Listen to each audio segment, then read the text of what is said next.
Welcome everybody to Plat Chat Valorant, episode 138. A few weeks off, we're back, and I'm here joined by some of my friends. Paula, Mimi, Sideshow Gaming. Welcome back, everybody. Welcome back from Tokyo. How was the trip, guys? You have fun? I stayed in a hotel there almost every day. I don't know whether that can be described as fun. I did occasionally go out into the city. It was fun. Everywhere closed at midnight. I one time stayed out later than midnight and had to pay $150 to get a taxi back to my hotel. I did have fun, and yet all of the setup was there for me to dislike it. So that, I think, is credit to how good Tokyo was. That it should have been booming, but it wasn't.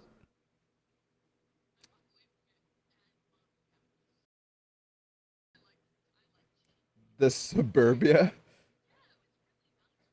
This motherfucker. Chiba Hold is on, not hold a on, hold suburb. on.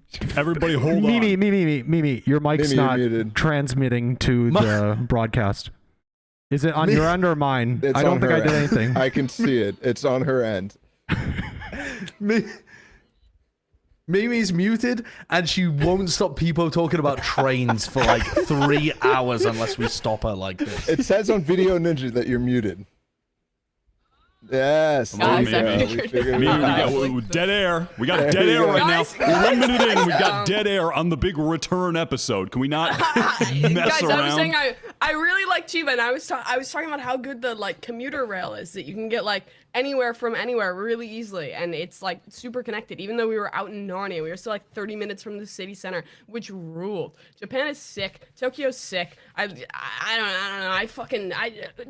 I said a swear word. I said a swear word. The masculine urge to swear within the first minute of the episode is so strong. I was about to say, I said mess, and I was about to say the bad word. It's just, I feel like a pot boiling over. Just the urge to curse. My little gamer upbringing, my brain is poisoned. You guys I are already getting did it. fired from Nobody my job caught it. podcasting. Did you? I got away with it. I got In away like with the it. first 30 seconds. Yeah. Oh my. I mean, I'm sorry. Listen, I'll pay the ad revenue. We need like a little piggy bank where whoever messes up has to put the money in, and then, you know, they just have to compensate everybody else for their filthy little potty mouth. Oh, dude, you're gonna be great idea. paying up like That's a great 20 idea. G's because this is the big return episode. We probably have Oh, like yeah, okay. 17,000 Guys. concurrents right now. Don't watch this episode. We don't want any ad revenue because I have to pay it. I'm sticking the YouTube police on you. Yeah. Oh, Oh, God. I mean, that speaking actually, of the it does YouTube remind police- me. Wait, what? Good pickup, I mean, guys. we got rolled by the YouTube police. That's what I was about to say. Is Yeah, that what you were about to say? You just reminded me of so I need everyone to hearken back to about a month ago when I gave the Wyatt's Weekly Award to the Gloucester Cheese Race Roll winners. Now, if you don't know what that is, that's Bren's hometown, which really gives you an insight into why Bren is the man that he is today. That their annual town event is rolling cheese down a steep hill and causing several hospital-worthy injuries to many participants. So we shouted that out in the Wyatt's Weekly Award, and then whatever the like news say, I don't even want to. You know what? They don't even deserve for me to name them by their actual company name. Facts. But the company that the news station whatever that uploaded the clip Big that we Cheese. watched. By the way, yeah, Big Cheese. I mean, 30 seconds maybe that we showed in like a 10-hour podcast. They hit us with a copyright strike for the cheese roll video, and they won. Even though we transformed the content, we talked over it, so the video got removed and has a copyright strike, and now the channel has a strike. It's gone. Even though again, that was like less than 1% of the total video, and we talked over it the whole time. I mean, that's clearly fair use. I mean, I don't know what to do. Josh. I'm freaking out. What do we do? Get Big Dairy, take him down, rinse him. We need to find a way. We cannot beat Big I know Dairy. who it is. I know who it is. It's Bren. We gotta find him. We gotta find him. He's on the It's run. Bren. Look, I'll tell you, the cheese rolling. Everybody's asking, why are they doing this? Why are they doing this? It's for little Gloucester moles, little Gloucester rats like Bren to go into the Valorant podcast networks and take them down from the inside. That's what happened. I think they've made more money from our advertising revenue than all the years of cheese rolling. I mean, think about it. They can't be making much from the cheese rolling, can they? Their only source of revenue is by stealing other people's revenue when they talk about the cheese rolling in a very, very tiny margin. I say we all buy soy milk for the rest of time. Down with dairy, down with cheese. Keep the cows alive, don't milk them, release them. You ever see a cow? Let it out of a field, okay? Let it out, let it run free. We'll have wild cows. The official political stance of this podcast is anti-milk. If you consume milk, do not watch. If you support big dairy in any way, it's over. It's out. over. Yeah, dude, drinking milk sucks anyway. Also, real quick, water. if we get 1,000 likes on this video, I'll make Wyatt bigger again. Look how small he is. I'm just a little guy. I'm just a lovable little guy. Japan loved milk. Also, this is big. I've got a secret box on the set. What's it going to be? Is it going to be, I mean, we've already got a butt plug from someone. Is it going to be the Plat chat dildo? Let's find out. What do we got in the box? What? I mean, I literally was going to ask, is it a dick in the box? And just say it is a dick in it's the from box. Riot Games. Now, that'd be weird if they sent us a dildo. Let's see. The official Riot Valorant dildo. They're up in their merch game. Hold on. It is a gecko box. That's a Valorant agent, if you're new to the game. I'm going to open it. I'm really excited. Okay. Oh. Gecko on the Valorant card. Thank you for being an integral part of the Valorant community. Aww. And it says other that's stuff, us. but I mean, you know, happy for you or sorry that happened, but I'm not reading all that.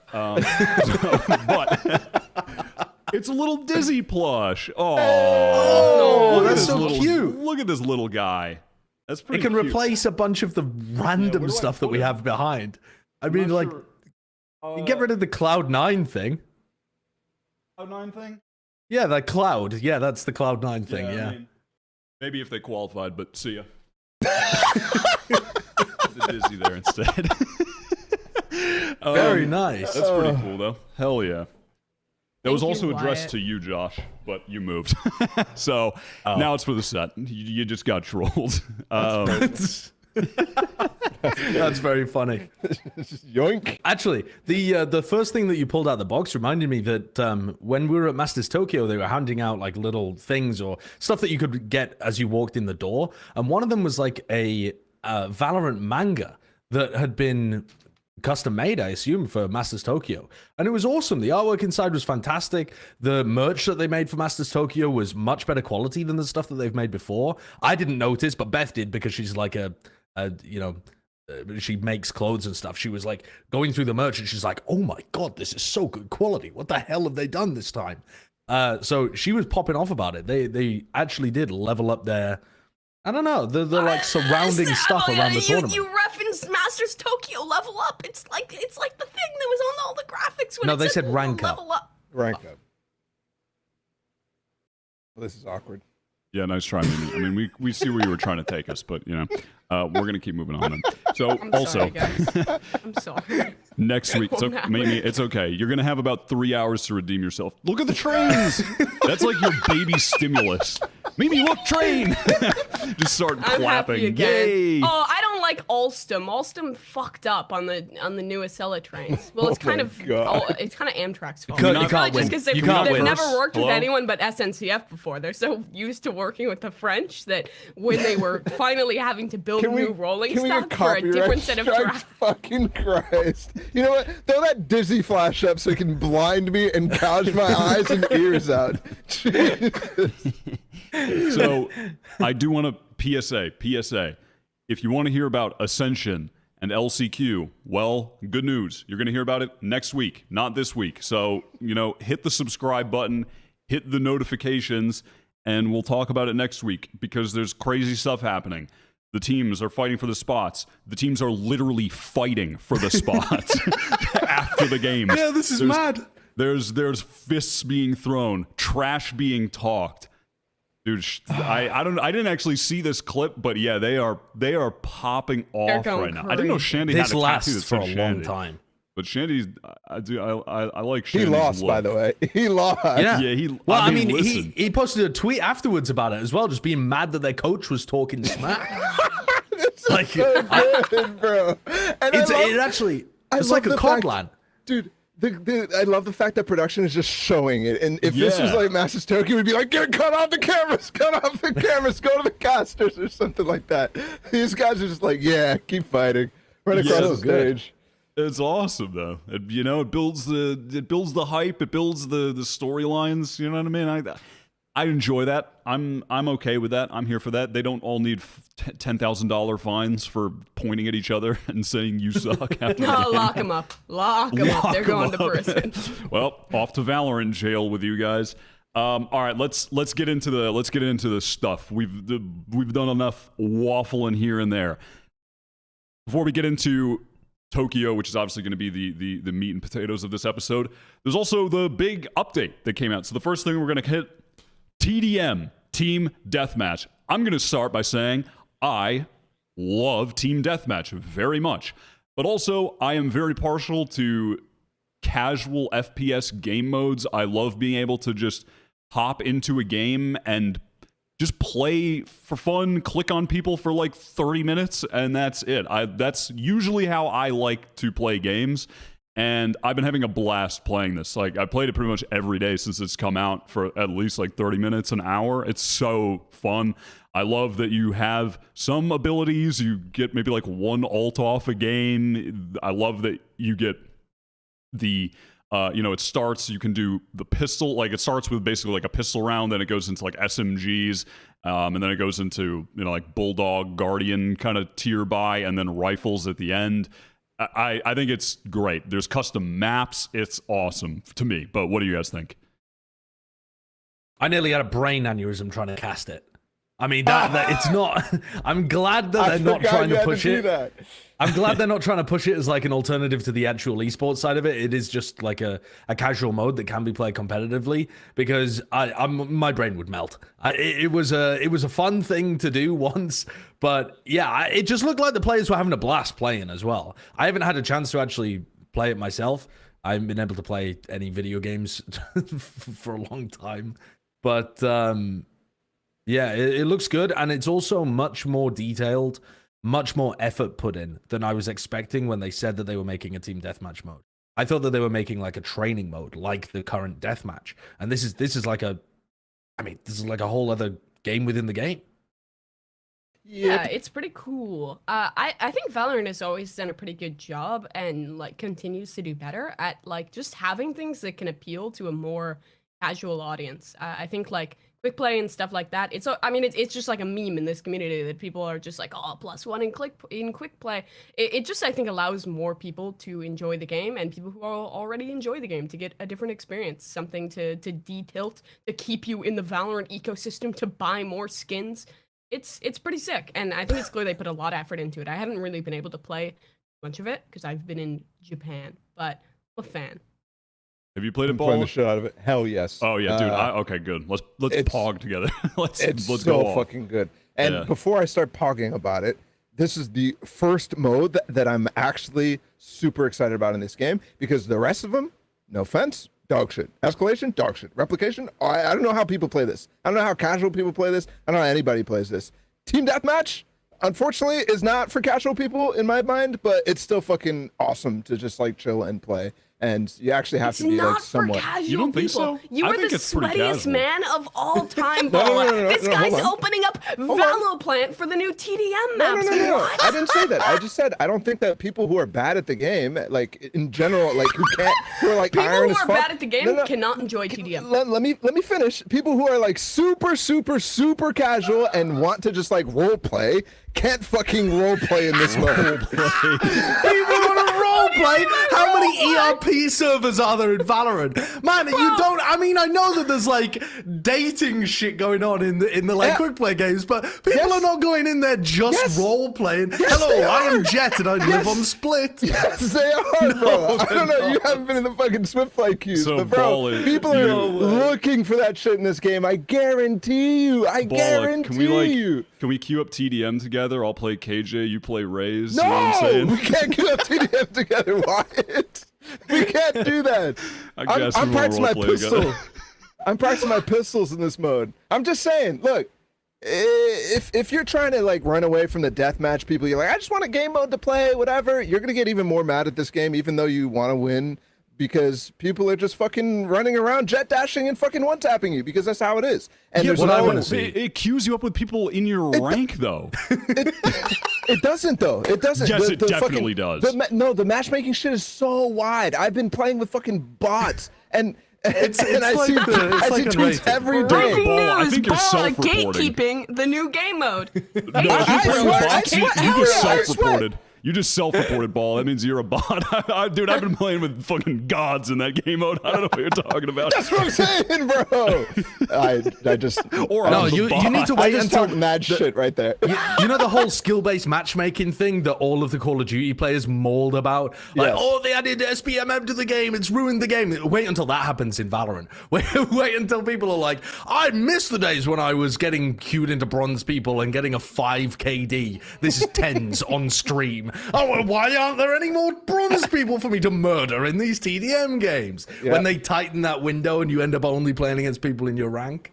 It's gonna be That's great. what people are going to mold about. To go They off really about are. it for 5 more seconds, though, it is. I did just want to compare it to the regular deathmatch, in which it's just infinitely better. I mean, it is infinitely better. The maps are great. You instant respawn, and basically you can immediately take a fight off your respawn, like within seconds. And every fight you're or 90% of the fights you're taking are actually.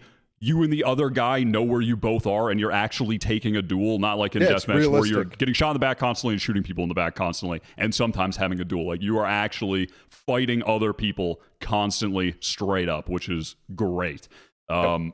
Yeah, I can't say enough positive things about it, but also we'll run in circles saying positive things about it. So we should go on to the other parts of the update in a moment. To continue on the old modes, though, I never had faith that there could be other really good modes in this game until this, and this has opened my mind to so many of the like awesome game types from different games, and even those casual modes that I'm referencing, like movement games, surfing, KZ, all that shit, like can definitely work in this game, and they just need to spend a little time and release it year after year, and this game will have an insane longevity if they can capitalize on what they did here. All that other stuff was bad. They need to just like go back to the drawing board and never do stuff like that again, in my mind. I want payload. I want a payload racing Bad map. water. I was about to say, add Badwater to Valorant, and oh my god, add Badwater, add Upward. If you know, you know. Dude, I actually CP think Orange X. I think that could I just actually want be to really raise fun. satchel race everywhere. Like, imagine. That'd be sick. Yeah, That would be sick. raise movement That's maps. surfing. Pretty All fun. I care about is surfing. I wish to slide on the walls that are angled. All right, I'm done. let's move on to the other parts of the update. New agent time. Deadlock. Is she the worst agent of any game of all time? Or maybe just the worst agent in Valorant?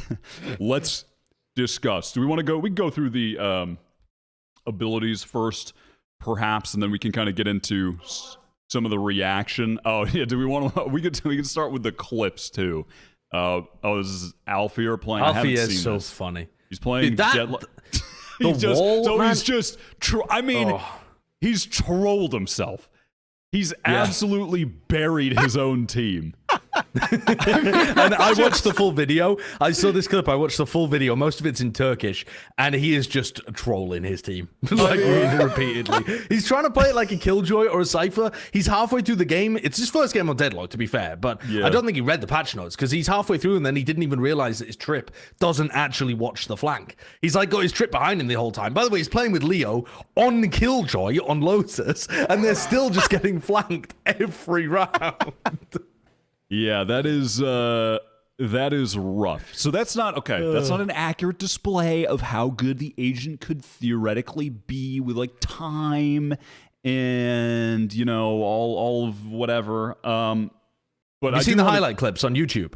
What? Have you seen Deadlock highlight clips and like the people who pop off and make like there's different sides of every community. You have the doomer community that are like, this is the worst agent ever, and that's how they clickbait. And then you have the ones that are like, the most goated agent ever just got released, and that's how they clickbait. And if you look at those videos to see like what they're doing, it's all based around the ultimate. It's all just, they don't even use the other abilities. It's just 1v5s where they're like using the ult to kill someone around a corner and then killing everybody else just with the gun. For people who love this agent, it's all about the ult. Nothing else even matters. Right.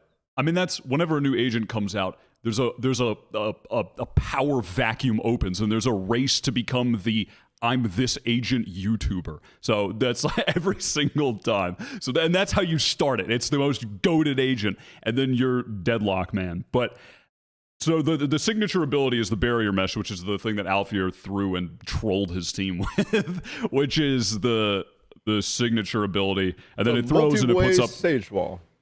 Yeah, basically. But you can shoot through it, and you break it by shooting the little the little power generator thing in the center to get rid of it. And it does have, I think there's some potential there for sure with that ability. I certainly on the defensive side, I don't really know how necessarily you would use that as effectively at certain points on attack. Maybe post plant delay could be nice. It's pretty good on attack actually. There's some things that, like if you throw it into smokes, it's very good at stopping people from being able to push through smokes against you, which is just, I mean, in that sense, it's a bit of a waste. But you'll see that in terms of how people would use Sage Wall to plant or something like that. It doesn't stop bullets from going through, obviously, but it stops people from pushing through smokes against you. And then also, because she doesn't have any flank watch, I feel like one of the ways it'll get used is just to block off a flank as you push in somewhere. There's a lot of talk about how, this agent's shit because she can't watch behind you with her sonic trips or whatever they're called. But if you're use bind as an example, right? You are pushing B, you throw it behind you in market so that they can't flank through. You know that there's 30 seconds there where the flank is essentially being watched, right? Because they can't get through. So I think that's going to be one of the ways in which it's useful on the attack side. It's actually kind of clunky to use on defense. It's kind of weird to throw it out. The frisbee feels so heavy. It's like throwing 100-kilogram weight. Throw it that far. I feel like when I initially saw the agent reveal, I thought oh, people can do some really sick lineups with this for executes. You're going I don't know, A or B on split or something, and you have a lineup to go over the top and land so that the defenders can't escape into CT. But that kind of stuff isn't super possible, I don't think. It's just so hard to have really preset stuff from far away. So I feel like it's mostly on the fly that you have to set. And it doesn't recharge. It's a signature ability, and it doesn't recharge for kills or time. I don't the recharging, that's probably going to be if she does receive a buff, which seems like it's probably going to happen at some point. That seems like the obvious first thing to do. It's odd to not have the recharge. I have seen on defense though some people coming up with some pretty interesting little trap plays, catching people in too close. To pop flash on them, whatever, which have been pretty cool. And a well-timed placement of one at a choke can just really shut down a push, because it does take it takes a decent amount. I don't know what the exact health amount of Ford is, but it takes a long time to break it. It's a full clip of a Vandal for the big one, and then almost 2/3 of a clip for the small one. Yeah, so if you time it properly on a push, you really could shut it down. But I suppose that's also really where the not having a recharge comes into play, because theoretically, if you could use one early round for some weird little map control try and catch someone off with it, have them trapped in front and you get an opening pick, and then you can have one late in the round to try and shut down a push, or use it on a retake, kind of what you're saying, Josh, put in a smoke. That seems like the eventual and inevitable change to make a small buff. But yeah, I think so.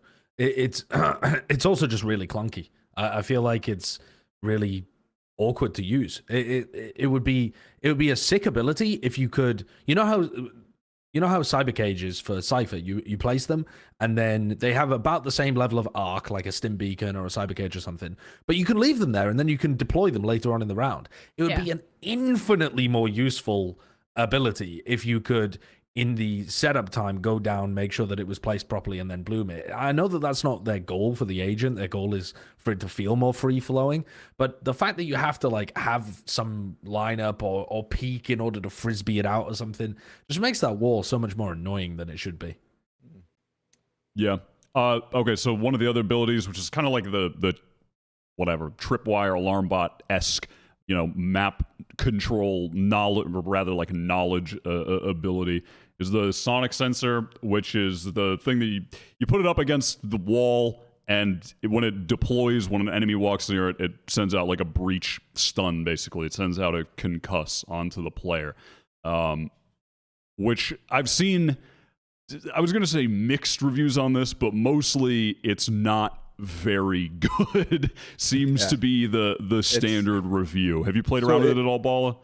Yeah, it goes off of sound, right? So you can just walk by it, and a lot of times people are trying to use it as a passive info tool, like an alarm bot, like you were thinking, but you just can't use it like that in most places. Like maybe a drop sometimes, but most of those like drop places you could even silent drop too. So it's not that good, and it's a big reason why I think people are saying the agent sucks, because the wall is pretty good. Like despite all the stuff that we're saying about it, it's pretty damn good. It's a whole wall.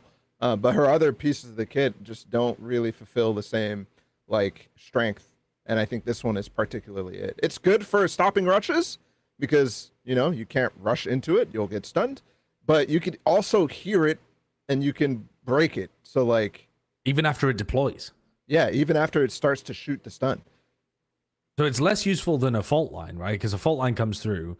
You already need some way of queuing it, which is similar to this. You have to try and force out like audio, and then the fault line comes through. There's nothing you can do about that as the opponent. You just have to try and dodge out of the way or back up or something like that. This one, you just turn, and it can be in different spots, but at the end of the day, I don't really feel like that's gonna be that powerful. It's sorry, I was just gonna say, it seems like the idea of the agent is that like, oh, she's like an ambush agent. You can like set up this like trap, and as they're rushing in, you can throw down your wall to like separate someone and like take your duel and win it.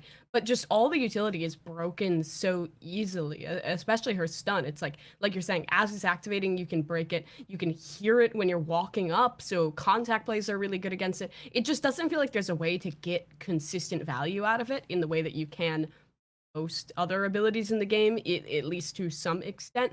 And it kind of just like puts that question of like, if you want to play her, who is she gonna replace in a comp? Because it feels like her only like super useful ability is the wall, which also is still super situational, and like her ult is really cool for making YouTube videos, but yeah. I mean, the ult is the most fun thing in any video game ever. I'm only going to be maining this agent for the ult. You're gonna play like how you play Phoenix. You never get your ults anyways, bro. What are you talking about? What? You're talking to the person that got 4 ults of like 6 ults a half. I can't even remember has 6 on orbs. Phoenix. I mean, because yeah, that's what I'm gonna do. I'm going to require the rest of my team to go around like Nunu from the Teletubbies. We'll never do it again. I'm just gonna get down. I'm gonna be looking like the throat goat out there, just inhaling ult orbs. Just guzzling them down. Slurping off those orbs. You're a little freaky man, Josh. You're gonna be like Boba T. You are freaky man. By the way, that ability is broken as fuck right now. I just remembered you can put it down on any wall. Not the ult, by the way. The pulse thing, the wall trap thing. Sonic sensor. The sonic sensor. You can put it on any wall and spam through it. Yeah, it's vandals. It's the so thingy good. bug, isn't it? It's the like it's been a bug in the game for a while, but not on like an ability specifically. Like any objects that are on the map, like switches, you can pen through. Yeah. But this one you could create fucking, what is that lady in Rainbow Six? The one who just puts the one-way mirrors and just starts spamming? Mira. Mira, yeah. She's literally Mira right now, and it's broken. I can't wait to abuse it.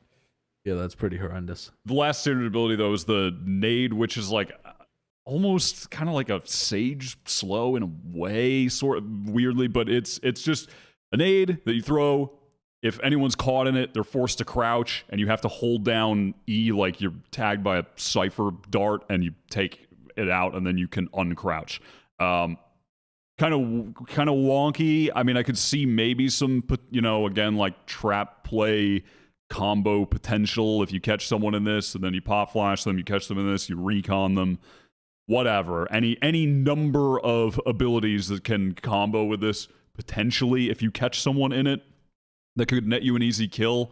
Not amazing, not terrible, pretty eh. What do you guys think? Yeah. It's horrible. You think it's horrible? It's not great. Yeah, you just pull out the thing, and it literally is like you go like this, boop, and you're shooting again, and you're just moving at full speed again. Like I can't, especially in pro play, ain't nobody ever just not take. You're just taking it out and going. And when you're in the middle of an execute, when flashes are popping off anyway, you have most of the time when a nade is going to come in like that, time to kill. I think it's pretty horrible, but it is the most outside of the wall, which you don't really want to be using for delay. In most cases, you want to be using it for like a decent utility and flank trap in my mind.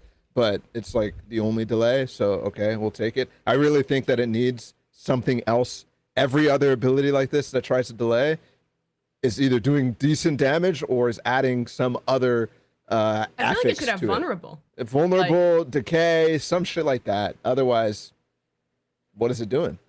Yeah. Yeah. Because you can't really like do like a whatever this thing is called. Like you can't do like a net nade combo or something like you could like with Fade or with any of the other or even with a Sage slow, because it's just so easy to pull out and get out of it that I don't think it's that good at comboing.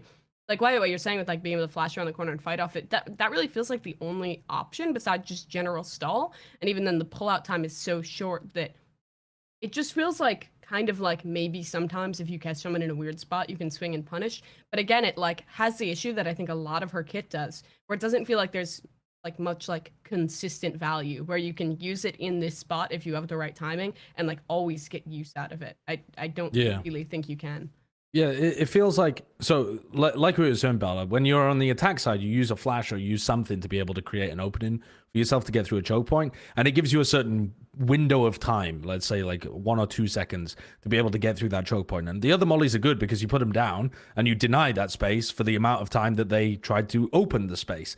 And this, it's just one flash, and even if you, or like one pulse, and even if you get caught by it, it's gone within a second, and they still have that window from their own utility. It's not even effective as counter utility because it doesn't last for long enough. It's so short compared to everything else that you throw. Yeah, it's bizarre. I mean, overall, the agent does have 3 potential stall abilities. As long as they all get value, then that's pretty good. You know, like on its face, if everything went right with it, it'd probably be pretty decent because you have to then break the wall. You have to deal with the stuns that are coming out as well. So like rushing against this agent, definitely not great. But you just don't do that. And then all of a sudden the agent is not getting value. So yeah, I think she's pretty bad right now, but I personally think she's not as far away as like a Yoru on release or anything like that. Maybe even like Harbor on release was really, really bad. But I think it's similar, like between her and Harbor in terms of playability. As if she gets an extra wall, or if she gets an extra thing with this nade, or if she gets suddenly she's good. I agree. I do want to wrap up talking about this with that point. I just want to cover the alt super fast, and then I do really want to get into that. With the alt is just, I mean, it's the cocoon thing. You throw it, it's goated. It catches onto someone, it pulls them in. If they reach all the way to the hub, they die. But you can break the teammates of the cocooned victim can shoot you can shoot them while they're moving and break it. Can they? And you're free. Can they? Yeah. It has so much health. It It takes has a like long 600 time. HP. Oh, me and the whole 600 HP. Bro, me and all the fellas saved someone's life in TDM with that, but it took us 20 minutes to break it.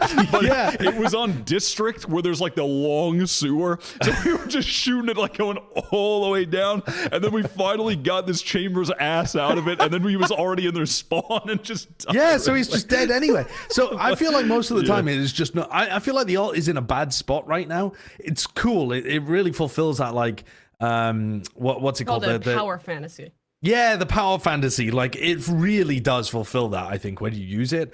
But when you're on the other side of it, there is no complex decision process, I think. Most of the time, you're just like, well, they're dead anyway, because either people are stringing them up, like, off the ceiling, when people bounce them off the ceiling, so they're going to die of fall damage anyway, or people are sucking them away, and they're already just out in the middle of nowhere. It takes time to pull your gun out once you get released from the cocoon. So it's like, all right, bye-bye, chamber, you're gone.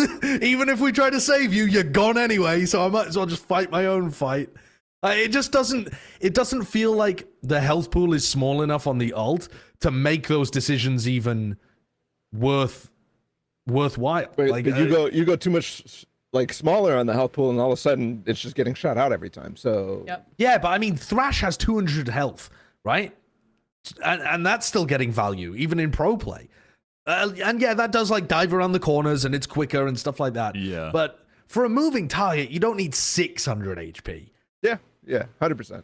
Maybe 500. A little bit less. I know you like this. I know y'all like to live in your power fantasies or whatever, but this is such a bullshit ability. A lot of these, dude. A lot of these. Of course, you're mad about it. You sweaty boy. No, it's just like, bro, why do you put shit in that has like straight up no counterplay other than dodging it in the first place? It's like so just annoying that dodge, there's forehead. crowd control in attack FPS, man. It's so annoying that over and over. Even when I saw Lockdown come out and when I saw Thrash, I'm like, bro, you have a thing that can literally make me not play the game? That's fucked up. It's attack FPS. Like, what is that? Thankfully, Lockdown is like, okay, I just stay out of it and I just don't have to deal with it. But like, we're getting closer and closer to a point right now where we're gonna have so much frustrating shit in this game that I don't know, man. I might lose my mind. Sweating. I think that's so funny. Like, the idea of making you really frustrated makes me want to play the agent even more. Like, knowing that people are going to get mad when I ult them is so good. Yep. Our 10-man's at your LCQ. villain This guy's mustache only gonna arc. lock this agent, and he's only gonna use her ult. No other ability. You think you live in a Strictly to power be fantasy annoying. when you're playing this, Josh, but my power fantasy is just being good at the game, man! That's it! Not all of us can live that fantasy, okay? You're gifted. You're gifted. These don't work. These don't work. I have old man brain, old man fingers, and I have to live out my fucking hero fantasies by shooting people with a big bazooka that turns you into Shelob's dinner. This guy can't be on the premier team. This guy We cannot gotta be on the drop premier him. team with We Deadlock gotta in the drop game. This guy is banned. I do, before we move on though, I really do want to talk about the obviously the kind of the topic at hand is Deadlock the Worst agent, the power level, and then what you were saying, Balla, because I do think she's on the verge of actually just going from meh to excellent with a few changes. I mean, and even changes that are not like necessarily significant buffs. So we were talking about with the wall just having a recharge, so you can use one early round to take map control and then have one later to if you're on attack, use it in a post plan situation. If you're on defense, use it to break up the site exec, like jet dashes in, boom, the rest of the guys are walled off type thing. What we were talking about, the sonic sensor, obvious upgrade. Hey, don't do it off sound because there's silent walking in the game. That'd be crazy. I got one. So, maybe just like a fucking E on it that you could just trigger randomly. And sure, yeah, That'd be cool. Or that'd be cool too. To set up trap plays, the nade, whatever. I don't even know if that, maybe give a second one so it's like even kind of closer to just like Sage having 2 slows. You just make it take like slightly longer to pull the little tracker out, or make it like a KO nade. Maybe it like has like 2 pulses or something in it more to like pulses. give it some like actual stall time. Yeah, maybe even like suppress on top of it, some bullshit like that. I don't know. Or decay, like any of the other like little. Or all 5 and debuffs just that they make it have. a fucking Oh, that's a frustrating great ass idea. game. So, but my Yeah, I really my like that. question is though to you guys, if they do a few of those even small changes that we're talking about, do you think she goes from meh to we're seeing a lot of her in pro play? I don't think On the she right goes maps. to great instantly. I think, yeah, like you're saying, like I think it's like situational, because it's kind of the question of like what agent are you replacing to put her in. I could see her on some of the maps where like you don't like kind of have your comp like hard set around one sentinel. Like I feel like on Ascent, for example, like if she has some buffs, maybe you could see her get some use there. I feel like you could like kind of have an argument for her on bind, especially I would also like to see with her little wall being able to have a little bit more range, so you can get some more value on it on attack to be able to throw it a little bit further, things like that. Like I think it takes small tweaks, but I think with the tweaks she would need to be viable, it would not make her busted. I think the wrong direction for buffing the agent is like, oh, make the ult better, make it so like the sonic sensor is like the same thing as a tripwire and has infinite range and can still stun you. Like pushing her too far into just like having the annoying shit is obviously bad for the game. So I think just making some of these little like quality of life changes where she still is situational and kind of harder to get value out of would put her in a solid spot where she can be good and fun in casual play and give Josh his fantasy, but Yeah. isn't absurd in competitive No, play. the best way of buffing this agent is by leave everything exactly the same, take the old points down to 3. Oh my god. No. All right, we're moving on. We're moving on. I can't Next do up, this anymore. please. Yeah, well, I have one point. I think All right, a lot of Kurt, turn the off Harbor Josh's mic stuff, and Ball's given Yeah. 1 point. a lot of the reason why Harbor started getting play even after the buffs was because there was a lot of time to actually implement Harbor. So even like now when he was bad, in this case Deadlock being bad, people were still experimenting with them, and when the buffs came, they were ready to end up using them. Whereas right now we're in the middle of fucking prepping for the biggest tournament ever. So I think that teams right now, if they play it, they're gonna be like, okay, she's asked, we don't need to worry about it, and then we move forward, whatever. If that's the case, then we're gonna not see anything until she gets buffed way deep in the offseason and we finally have time. But also, Yeah. worst timing to release an agent for VCT yet, because this is the first time we're going into champs with a new agent. I think that's crazy. Yeah, but I think that is something to bring up. The Valorant Players Association was tweeting about this. There was like kind of some discussion back and forth about when she would get playtime. And I think the decision right now is that she'll be played for the, I think, Game Changers 3, which is happening like next week for the qualifiers, I want to say. And then she won't be played for the Game global Changers 2, you mean? LCQs. Yeah, Game Changers 2.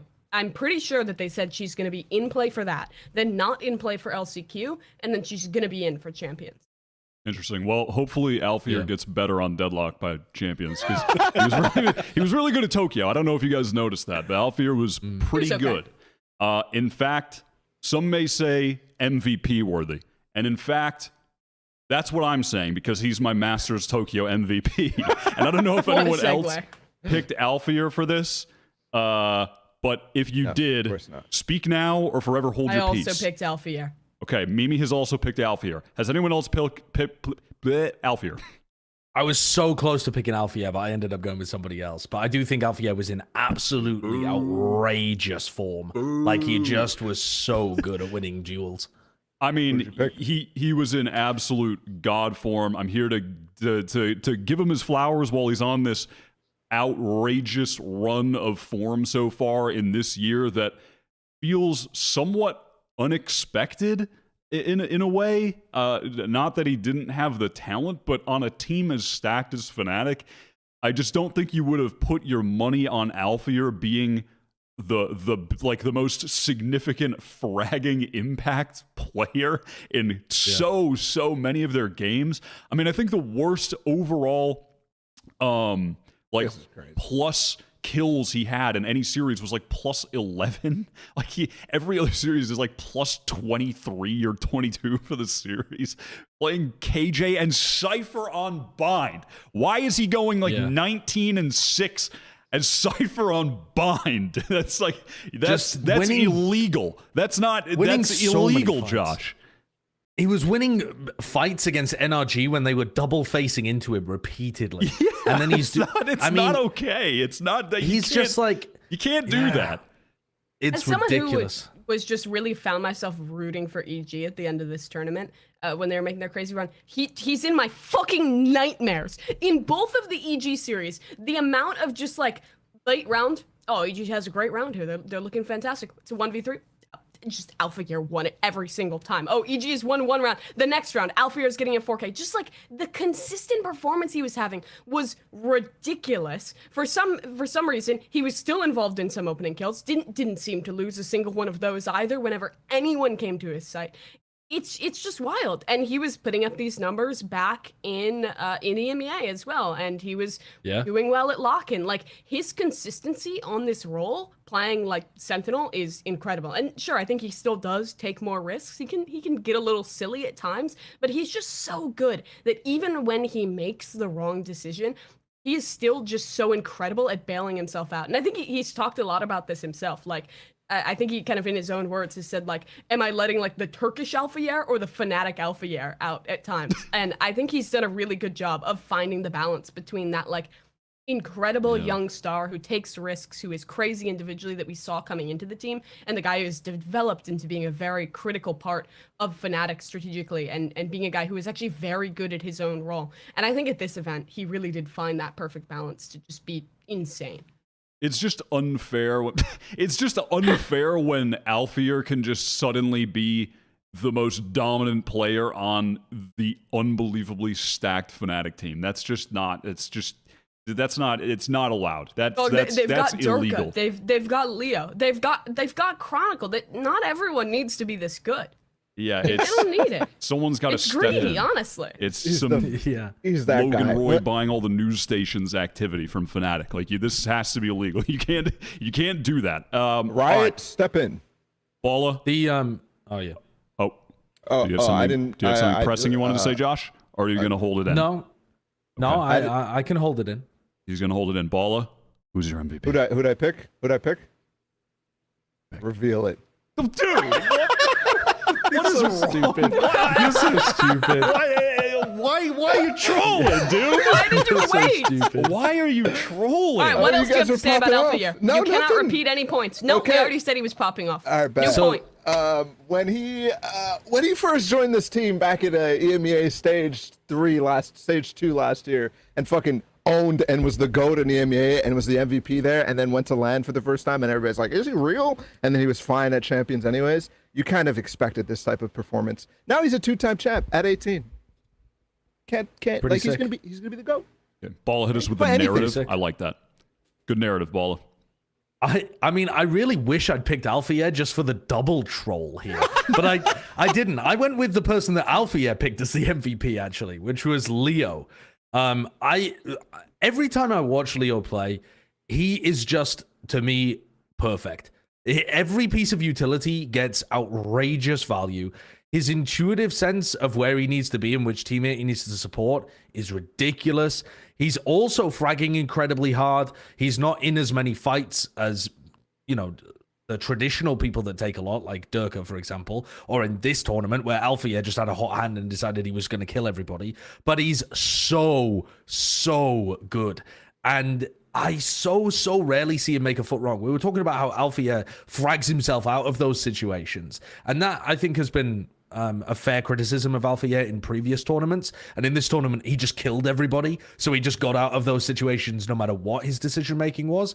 But I'm always, like, 100 out of 100 impressed with Leo and the decisions he makes during tournaments. And then he's also a great mechanical player on top of that. And I think the moments that Alpha created were more improbable, and I think that he created more like 1 rounds that shouldn't have been 1 rounds. But for consistent value over the course of every map that Fnatic played, I ended up going with Leo, and I think that he has a good shot. Would have had a good shot at getting back-to-back MVPs as well, because he was just hands down the MVP of Lock-In. To be fair, and maybe this is a hot take, but I do feel like Alfier in this instance, especially when you're talking about fragging yourself out of situations, in Tokyo, I feel like we didn't have that great of like a firepower like head off against Fnatic that we would have seen at other tournaments, like at Lock-In, for example, where Loud was in peak form. Like, to me, it felt like a lot of the top teams that we expected to be really, really good and have firepower to match Fnatic, like NRG, like anybody else, They just weren't hitting as well, and I think that's maybe a reason why Alfir stood out significantly, is because he was just diffing teams that maybe weren't on form. Is my point. I mean, they played against a PRX that looked like they were on form against quite a lot of other teams and just completely dismantled them. He was winning like a ton of those 2v. Well, yeah, I don't think NRG were in their greatest form, but I don't think they were massively underperforming compared to what we'd seen from them this year. Yeah. It seemed pretty on I think track. they played EG at times when like Boostio and Jaw were like having their respective like god games in like the first matchup against the two where it actually got super close. Like I agree with you that there wasn't like that like super team like top form squad who you looked at and saw the same thing you see with Fnatic and like having every single player have ridiculous firepower. But I think there were teams that were in good enough form in EG and PRX that were testing everyone else, that it is still a testament to just how good Fnatic is that they made everyone else look like that. Of course. Because the squads they were playing in like the top 4 were not in bad form. I mean, this was like for PRX in particular, like Jing was on ridiculous form this tournament, and I still felt like they did a reasonable job of shutting him down. All right, we've been waxing lyrical about the star-studded aspect of the team, but we're getting into it. So let's just talk about Fnatic's run, the first ever back-to-back, what they've done here as a team, as a unit, the teams that they beat along the way, all of that. Let's get into it. I mean, you guys, we can just start exactly where we were just at, essentially just talking about the teams that they beat along the way. They start up against NRG 2-0 on Bind. The shock one is that on Bind, they rinsed NRG. I mean, that is just... Oh my God. NRG's home map always has been. They're always excellent there, and they just smoked them, Josh. Yeah. This was where Alfia put on an unfair performance. And also where the defense side for NRG just couldn't get anything started. The momentum was entirely against them. They were running fairly simple like control plays towards showers or towards long, and they just couldn't stop the players swinging, the players fighting. They would just get themselves into positions where they were destined to win. And by the time they got into this half, when they're on the attack, the game's already over. Like, it's just over already at this point. And this was one of them where I felt like NRG's bind had not been as dominant as it had been in the past. If you look at what they'd done in Americas, they hadn't just been wiping the floor with everybody. It had been a bit more touch and go. Certainly on some sides, they'd been able to mount like ridiculous comebacks against certain teams, but it wasn't... NRG didn't look like they were decisively the best team in the world on this map, like they have done in the past. But still, they're a very good team, and they just got utterly smoked on their defense side here. And it just felt like they were out of it. Is this also the one where Ardis has the assist with the wall and shit? Yeah. Yeah, that this is so slow. I mean, it was amusing, but it ultimately... I think he was Sky Flash. It was just unlucky. Yeah, I think he was Sky Flash too. But you know what's the crazy part too? Is Leo was literally ready to get up on top of Shed because of his wall. Like, he was literally already setting up to counterplay him, which is insane. And so far ahead of other teams. Yeah, I mean, absolutely. And then after... sorry, were you going to say something, Bala? Yeah, just to continue in the tournament. And just about the point I was making earlier. I wasn't trying to say that teams were not in good form, because I think strategically, and especially EG, even PRX, I think teams were in great form, in forms that we haven't seen tactically yet. I just think individually there was some missed performances, especially from NRG. PRX, I think if you have something there, it's even tenfold better, but PRX is always going to be a team that mechanically dominates, but is able to get gapped in other places of the game, and I think that's what happened. And then against EG, I think people are peaking, but that's still not necessarily matching to the level of other teams at their individual peaks. That's the point. Not that there wasn't good form teams to play here, because I'm not trying to discount this run at all. It was phenomenal out of Fnatic. Gotcha. There was no Champions 2022 like loud where every player looks like a god in the same way that Fnatic does. Well, these teams were great. There wasn't a team besides Fnatic, I think, that like just showcased individually. EG? Yeah, individually they were. I mean, yeah, but I think that's White hot. what Ball's point is, where like those players like had step ups and looked insane, but it still didn't match up to the amount to which like Fnatic just I looked see what like you're an saying. unbeatable super team. I see what you're saying. Gotcha. Everyone else was still incredible and hitting great form for the other top teams. It's just Fnatic still looked a league above, which is what makes it so impressive that they haven't just won twice in a row, but they've done it in such form that they've done it in probably like the most dominant tournament run ever. Or what is it, like second after Sentinels? And in this era of Valorant, that's even more impressive, I think. Yeah. It's very close to them not even dropping a map. I mean, they only dropped a single map to EG, and even the one that they ended up dropping was like EG's Fracture, where, you know, that didn't even get to feature in the next match. So, and nobody's beaten EG on Fracture either. So, I don't know, just a stonker of a run. And really, I think that I do believe that for the first time, we're in a situation where we can start thinking about a team maybe establishing some kind of era, like for the first ever time in Valorant. And how long has the game been out in a competitive sense? Like 3 years? 3 years. It's 3 years. Yeah. Almost exactly 3 years.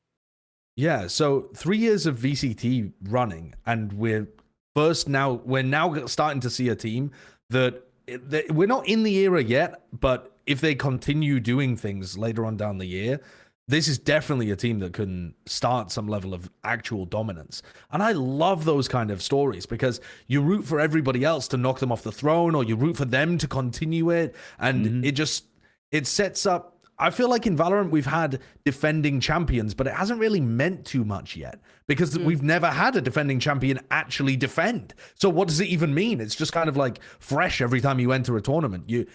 You're like, okay, well, yeah, Fnatic are the favorites coming into this, or Loud are the favorites coming into lock-in, but it's not really, you don't expect them to win.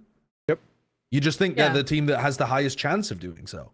I think as well, like, it's fair to say that this like is like the beginning of an era, and that's what it looks like, because no one has won 2 tournaments in a row, obviously, but I think that the teams who have been the closest, like a Loud going back to make it to the finals at lock-in after winning champions, that was after making roster changes. No other team has gone from winning a tournament to really be able to push and have like a super close series and almost defend or something like that. Like the way in which Fnatic has won now both of their events has been so dominant, and they had their slip up at EMEA, obviously, in losing the finals there. But I think it is fair to say that if they go out and they win champions, and right now I don't see who the hell could beat them at champions. They just look in insane form. If they make it 3 tournaments in 1 year and do that hat trick, I think it is fair to say that it is just Valorant's first era, and they are the first team who is establishing that narrative, which is pretty sick.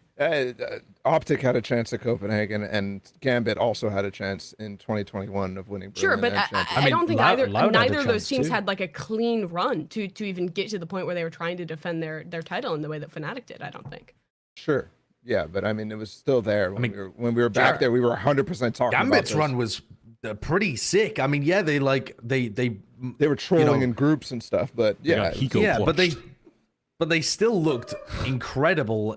When they got towards the end. They looked like they might be able to get it over the line and go really, I mean, get the second title essentially. But I don't know, man. I feel like this, it feels different because they look head and shoulders above everybody else. They don't just look like the favorites for the next tournament. They look like, who the hell is going to stop them? Yep. So I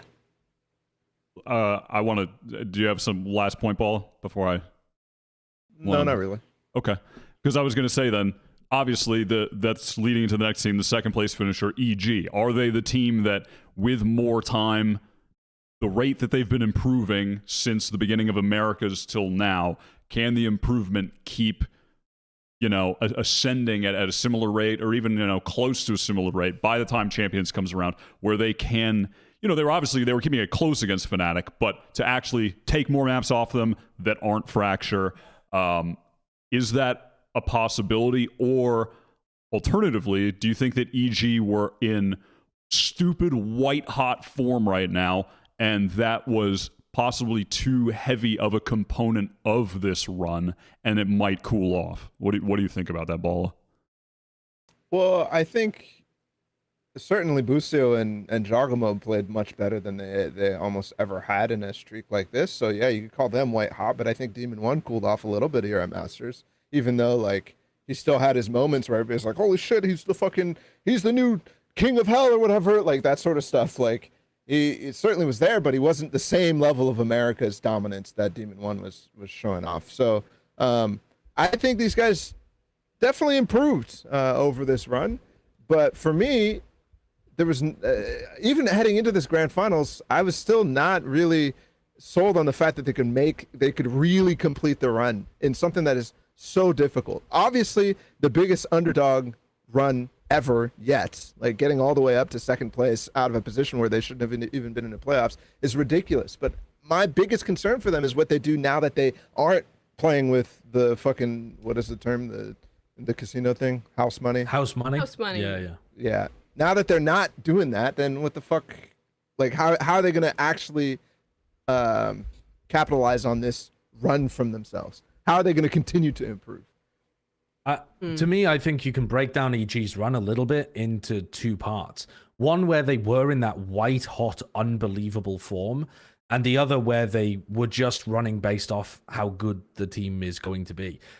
I think the group stage and certainly the first game, maybe even the second game, I think mostly to me, though, it's just the first, comprise what I would consider to be the first half of their run. Then they take a 3-day break between the game against Loud and Liquid. And after that, so before, let me set up. So before that, they're winning over 90% of their pistol rounds. They were winning 69% of their bonus rounds as well.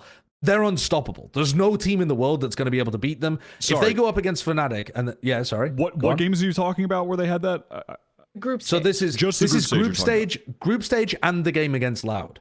Okay, got you. So I believe I'm pulling these numbers based off like what I remember from the tournament. Understood. Thinking about it as it happened, I haven't gone back over them, but I believe they were winning over 90% of their pistol rounds. I think it was like 11 out of 12, and then they were winning 69% of their bonus rounds as well. And then after that, so my point being, you cannot beat a team that's doing that. They have good game plans. They're a good team. And then they're also getting off to ridiculous starts in every half. I think if Fnatic play against them and, Fnatic are just hands off the keyboards for pistol round and bonus round, and they just allow EG to get up 0-4 against them every half, I think Fnatic is still losing. Even though Fnatic are a fantastic team, if you just give your opponent 4 rounds at the beginning of every half, essentially, not every half, but like 2/3 of the halves, you give them a 4-0 start, you ain't winning that match. And so that to me is when EG were in utter white hot form. And then after that, you have the game against Liquid where they did well. They won like a pistol and a bonus, but it was a bit more split. They were still able to win that game. I've got some molding about Liquid that I can do though. And then you also have the games against Fnatic and the game against PRX with the sub, where I feel like that's more what you can expect from this EG team. They weren't winning as many of the pistols. They were actually negative. I can't remember by how much. They didn't win many bonus rounds, if any. Maybe they won like 1 bonus round or something against PRX. I can't quite remember. And that to me is more what you should expect from them, I think, moving forwards. Not that they're always going to be bad at pistols and bonus, but it seemed to me to be a bit more of like a fair representation of what the team is going to look like, because nobody can keep up that level of dominance at the beginning of halves like they were at the start of this tournament.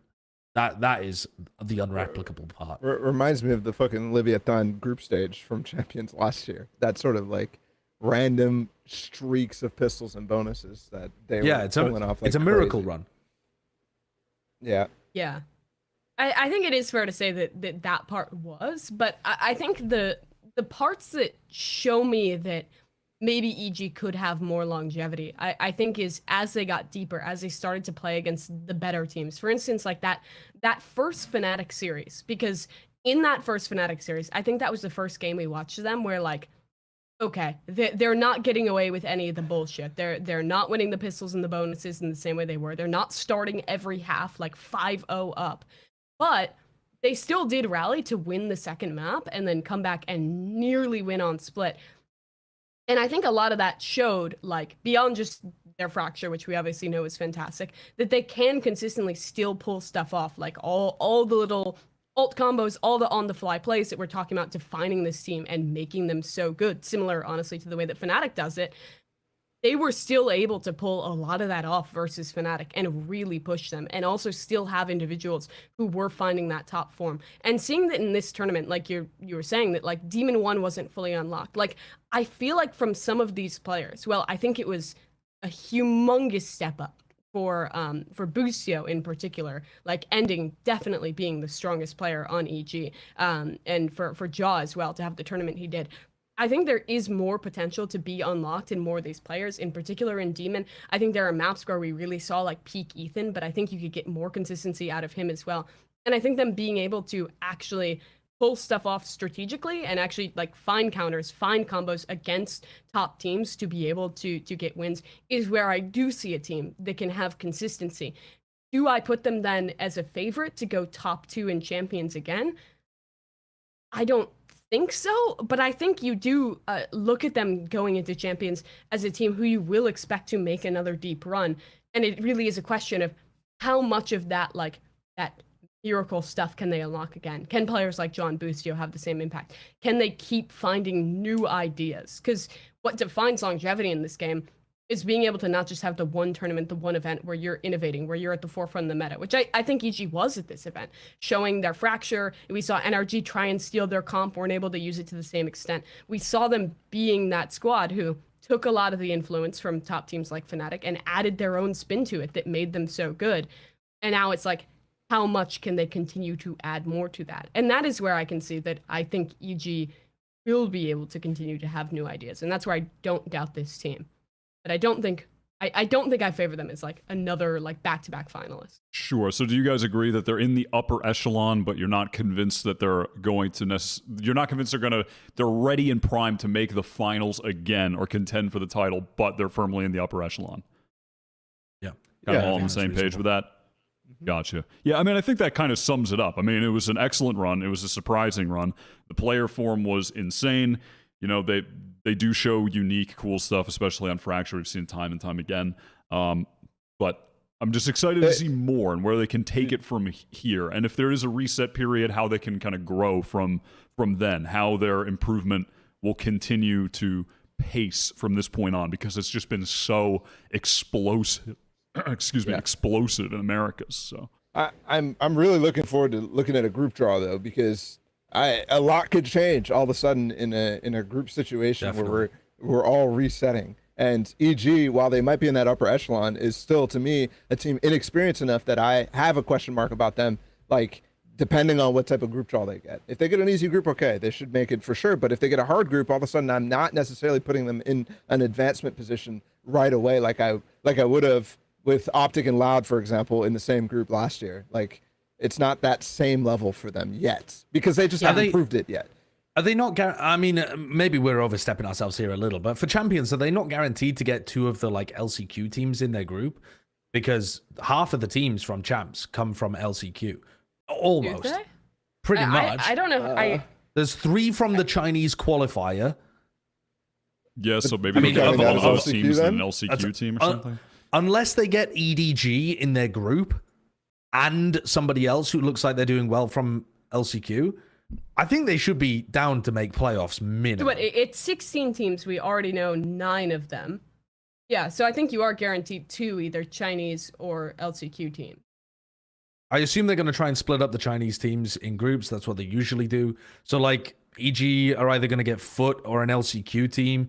Maybe if they get, like, if Na'Vi look like they're having a resurgence and they get EDG in the group, maybe they could be in a group of death. You could where get, they go like, out in groups. Na'Vi, EDG, Foot as a group or something like that like, could end up being really and maybe hard. that would be a terrible group. And yeah, maybe they, at that point, would end up missing out. But otherwise, I feel like they should be a lock for playoffs. Yeah, you might be right. 100%. But I mean, I think that's the thing where it's like we've seen what they can do, and now it is just like that question of like them now proving consistency, which has been the hardest thing to do in this game, as we were just discussing. There's only ever been a team who has won 2 tournaments in a row. So I think also losing the underdog factor will hurt them like crazy, because they've been they've been with that chip on their shoulder the entire time, and that's why these momentum swings happen for them. That's why they're able to play with such emotion on the stage. And if they don't have that anymore, all of a sudden they have to be relying on, other stuff. And I'm not saying that that is what they're relying on, because they clearly have such strategic depth, but that is a factor in that run for sure. Yeah, and I think that's really what we should walk away with, where like the miracle factors, the like winning 50 pistol rounds in a row, the players like Busio having like their life games on stage, the emotion. Those are the things that are additive that made it as deep a run it is, but it was built on their core of really good strategies, of being ahead on innovating, of having really strong players. And so it's a question of how much can they dive back into that in a new tournament to be able to make another run happen. Yeah.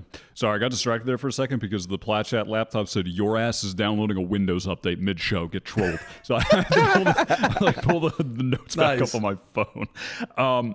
So I do have a question, which is, what is more surprising to you guys then? This run from EG or the run from PRX with a content creator Gecko sub? Which is more surprising for you, Josh?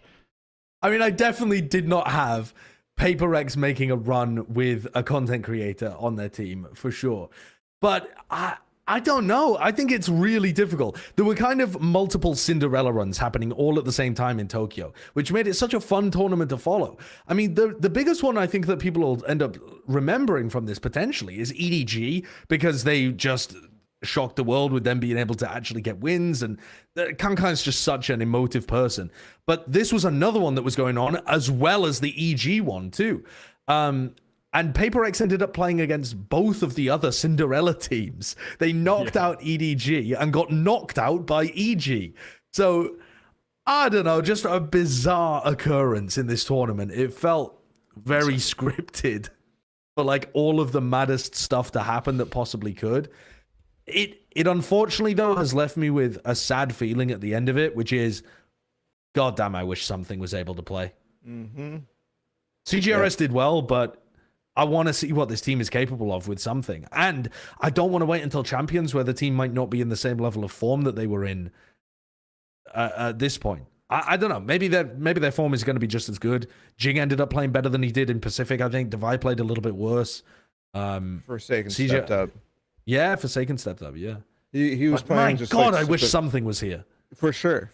I'm in the mindset right now, especially after watching this run, and I'm not really commenting on the question that Wyatt asked, but I'm in the mindset that PRX with something is the only team that can challenge Fnatic, because I'm just so enamored with that guy's play, and I watched a lot of him in Pacific before the tournament, like a lot of him. He's so freaking good.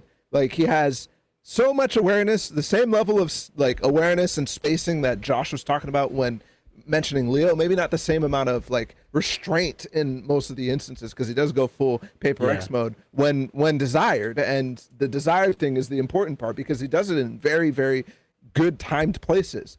But he has device level like pre-aim in some places. He has fucking crazy movement, some of the best that you've ever seen on an agent that you don't expect to have good movement, Reyna. And then also is just a really, really phenomenal operator at the same time. So I'm really looking forward to it, because he is fuck. What worries me about that, though? Oh, don't do that. Fuck. Dude, something special is such a horrible pun, Bali. You should be ashamed of that. I said fuck before. It was an accident, man, but I just had to continue. I had to. Okay. I love the enthusiasm, but I also think Fnatic are going to poo on them, even with something in there, because I think it's just a style matchup. Fnatic are gonna poo on them. I mean, poo on them in the sense of like, even PRX might be crushing everybody else at Champions, and then get to a final, and it's just like 13-8, 13-9, 13-10, something like that, 3-0, bish, bash, bosh. Because the way in which, right, PRX were kind of crushing a lot of good teams here at this tournament. Yeah, they played against some teams that are in a massive slump. Their first win was against DRX. I don't think NRG were in the best form we've ever seen them, although that was kind of expected for this year, because they didn't look like they were in championship kind of form even heading in. But okay, they managed to get some big wins and put down EDG, who were doing well. And Then they run up against Fnatic and they got flattened. They just got destroyed and dismantled. The game on Lotus, there was no chance. A 12-0 first half. PRX had no answers. And that isn't because CGRS was necessarily in the team. I mean, yeah, with something in the team, they're not getting 12-0'd. But you're telling me it would have been like a 6-6 half? No. No. It doesn't make that much difference, I don't think. They have a style that Fnatic love playing against. Fnatic are so happy to just play their default game and shut down your win conditions. Fnatic are so smart. Their players are hyper intelligent. They've got so much of the fundamental stuff down that they can play a game where all they do is adjust to stop you from winning. And you see that all the time in the way that Fnatic play. I mean, even the round that you referenced earlier when they were playing against NRG and Leo was ready to get on top of that Sage Wall. They know plays that you're going to make against them because they've watched tape and they've played rounds against you, and they're going to come up with great ideas to counter it. And I think that kind of stuff just rinses PRX so frequently. Because I think, well, you can like watch PRX and like see like the adaptability that like it looks like they're doing new things. I think it's because their style is built on like these little combos that they've cooked up in advance, but they use them in different ways on the fly, which I think can really take advantage of those teams who aren't able to adapt really quickly, because it is a really oppressive style to play against and their players are just ridiculous. But yeah, Fnatic will shut that down. I think it's more of a question for me of like, if PRX get their full form into champions, how can EG stack up against that? Because like we were talking about before, less experienced team hasn't played against maybe as many of the squads like that. Like PRX will always be that team who will just win games you might not expect them to, because their style is really difficult to play against. I think just Fnatic is used to it because they've played against PRX many times before. They've played against teams like them before, and have always been good against that. They should be. I'm favoring PRX to make a run to the finals or something, though. I mean, you kind of have to. I mean, they're going to be so good. They beat several good teams in this tournament with a player who is a content creator and definitely had his moments. He definitely stepped up at times. Oh, yeah. They also, PRX did a nice job of integrating what would make him feel comfortable, which was nice as well. I mean, they talked about that, right? Like the coach was saying, like, we just kind of like changed everything really to give CGRS the most comfort he could. And he actually, like, he played insane. Like, he had his games where he had like the star moments, which like, shout out to him for being an amazing sub. But the Psalm moment. With playing the style that they want, like, who can stop them besides Fnatic? And also though, to be again, that's me giving him credit because content creator, and they did a great job playing with him, and he did what he needed to do. But also, he was the third lowest rated player in the tournament. The only people rated lower than him were Sadak, who lost 2 games 0-2, and Redgar, who was not really doing great. So at the end of the day, like, still, you were going to be subbing out the third lowest rated player that you had to change your strats to make feel as comfortable as possible, which was the right decision, who did have his moments like this, but you're getting something who tons of people, for reference, like in the top 10s that we did, had in the top 10. So that's he's just a cheater. That's a big difference, right? I mean, that can't be understated. It's hard to not imagine that at full strength, they're going to go for a run to the finals. I just, unless, you know, there's only going to be a couple of teams that can stop them. Yeah. Yeah, I mean, and I'm not writing off like Loud not being bad at champions. Like, I'm not writing that kind of thing off. Josh, relax. You know, I don't. Josh, relax. You just watch them win Americas and they do bad in one thing, and you're ready to be an overreact Orville over here. So, wait till you see the title for the Loud topic. That was Josh wanted me to change it, and I changed it. Don't go after me, Loud fans. We'll get to it later. Dude, Josh is a certified hater. It's worked for me so far. But so Josh, even with that in consideration, though, with something being brought in, the massive difference in player quality, the difference in how they had to restructure their approach to maps, you're just Fnatic all the way, no questions asked. Specifically in that matchup, yeah. I mean, if Fnatic doesn't end up playing against them and Fnatic goes out in some other way, then yeah, I can see a way in which PaperX could win the tournament. But I think PaperX are going to find it very, very difficult to win the tournament by going through Fnatic.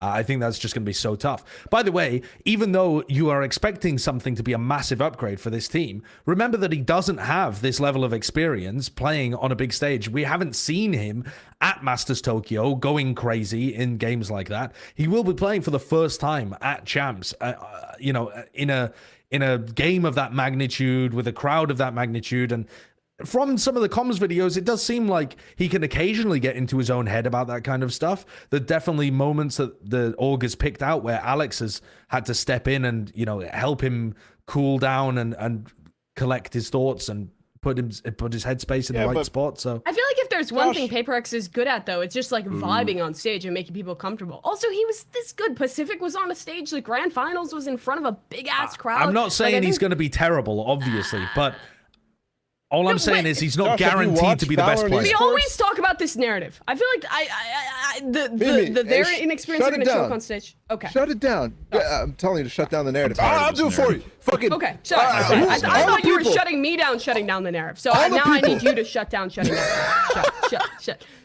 All the people who have gone and had this narrative behind them, list them out for me, please, Josh. Go ahead. Who the fucking inexperienced little kids who can't play on a stage? Who are they? Because I'll tell you, every single one of them popped off. I'll start for you. It's really true.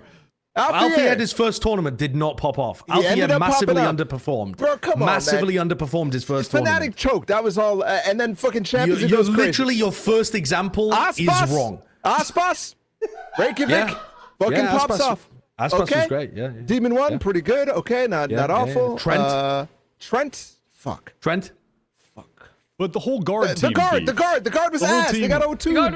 The guard was ass. Okay, but you can't defend all the players that underperformed by saying their team was bad. But because their best player underperformed not as all well. those players fucking won Pacific and dominated everyone who was playing on a big stage before. Not all those players played in like an international land with thousands of people watching to even qualify. They kind of did. No, they didn't play with thousands of people watching. Yeah. But also, let's go, Mimi. Shut it down. Let's go.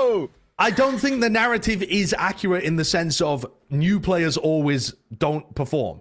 But when you don't have a clue, like you don't have any prior experience or evidence of them going and doing really well, then I think you have to have a bit of a question mark. Just a little question mark. Andy. Just a little question mark. I'm not saying a podcast. I gotta control the narrative.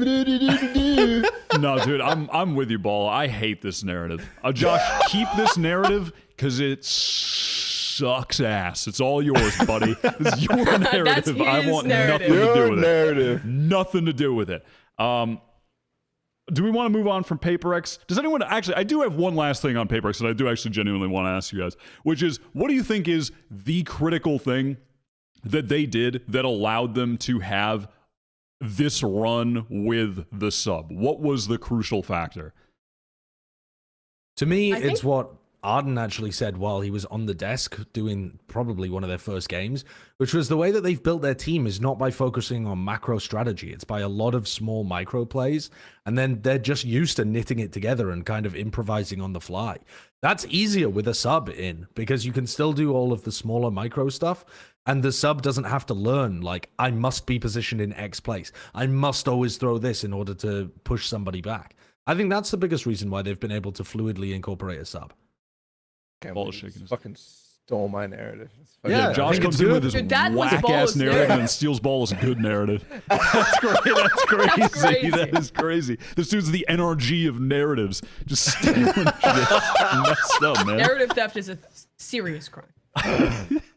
I also I'm gonna copyright strike you. That reminded me of another thing. Do you guys think that the no IGL thing is some bullshit? Yes. Like, what do you mean by that? Yeah. Like, okay, that was very general. Let me be eloquent. Does the lack of PaperX's dedicated IGL hamstring them from their full potential? No, because of the style aforementioned, because of Arden's narrative that their whole thing is being adaptable in their style and not building off of one giant micro plan, but instead like leaning into people's reads of the game on the fly, leaning into the individuals and having ideas that they can build around ideas on the fly. I think just that like extreme flexibility, it's not going to work for many other teams because most other teams don't have the level of individual brilliance and the level of like coordination on an individual level with those little micro things to make that work. It is very unique, but I think it is something that they've already proved works well for their team. And I don't think everyone should go and adopt it. I don't think they're the team you should look to if you're trying to build your own squad, but I think it works for them. True, but I do think it's some bullshit.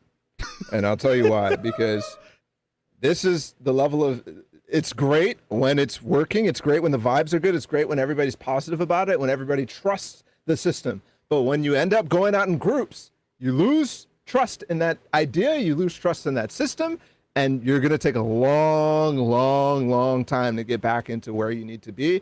And it's going to take a fucking something level player to bring you back.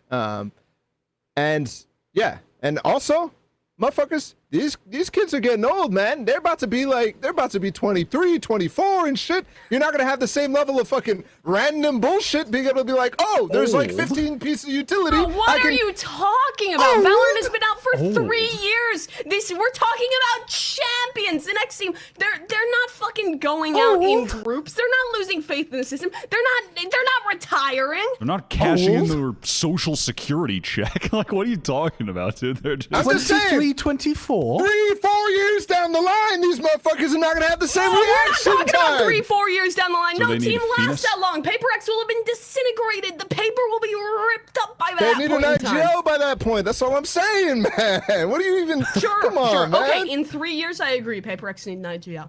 This year, Jesus. fuck no. Keep the in style. 3 years. People need to be cutting more IGLs. Get rid of them. Go to a decentralized structure. Most teams have like secondary, tertiary IGLs anyway that help the main player. Viva la revolution. Cut the bottom fraggers. Be gone. You can win without them. Discard the chaff. Bye, Wilkinson, dumbass. Bye, Wilkinson. Bye. Yeah, now that I think about it, what value does he bring to the Premier team? Curious. Very curious.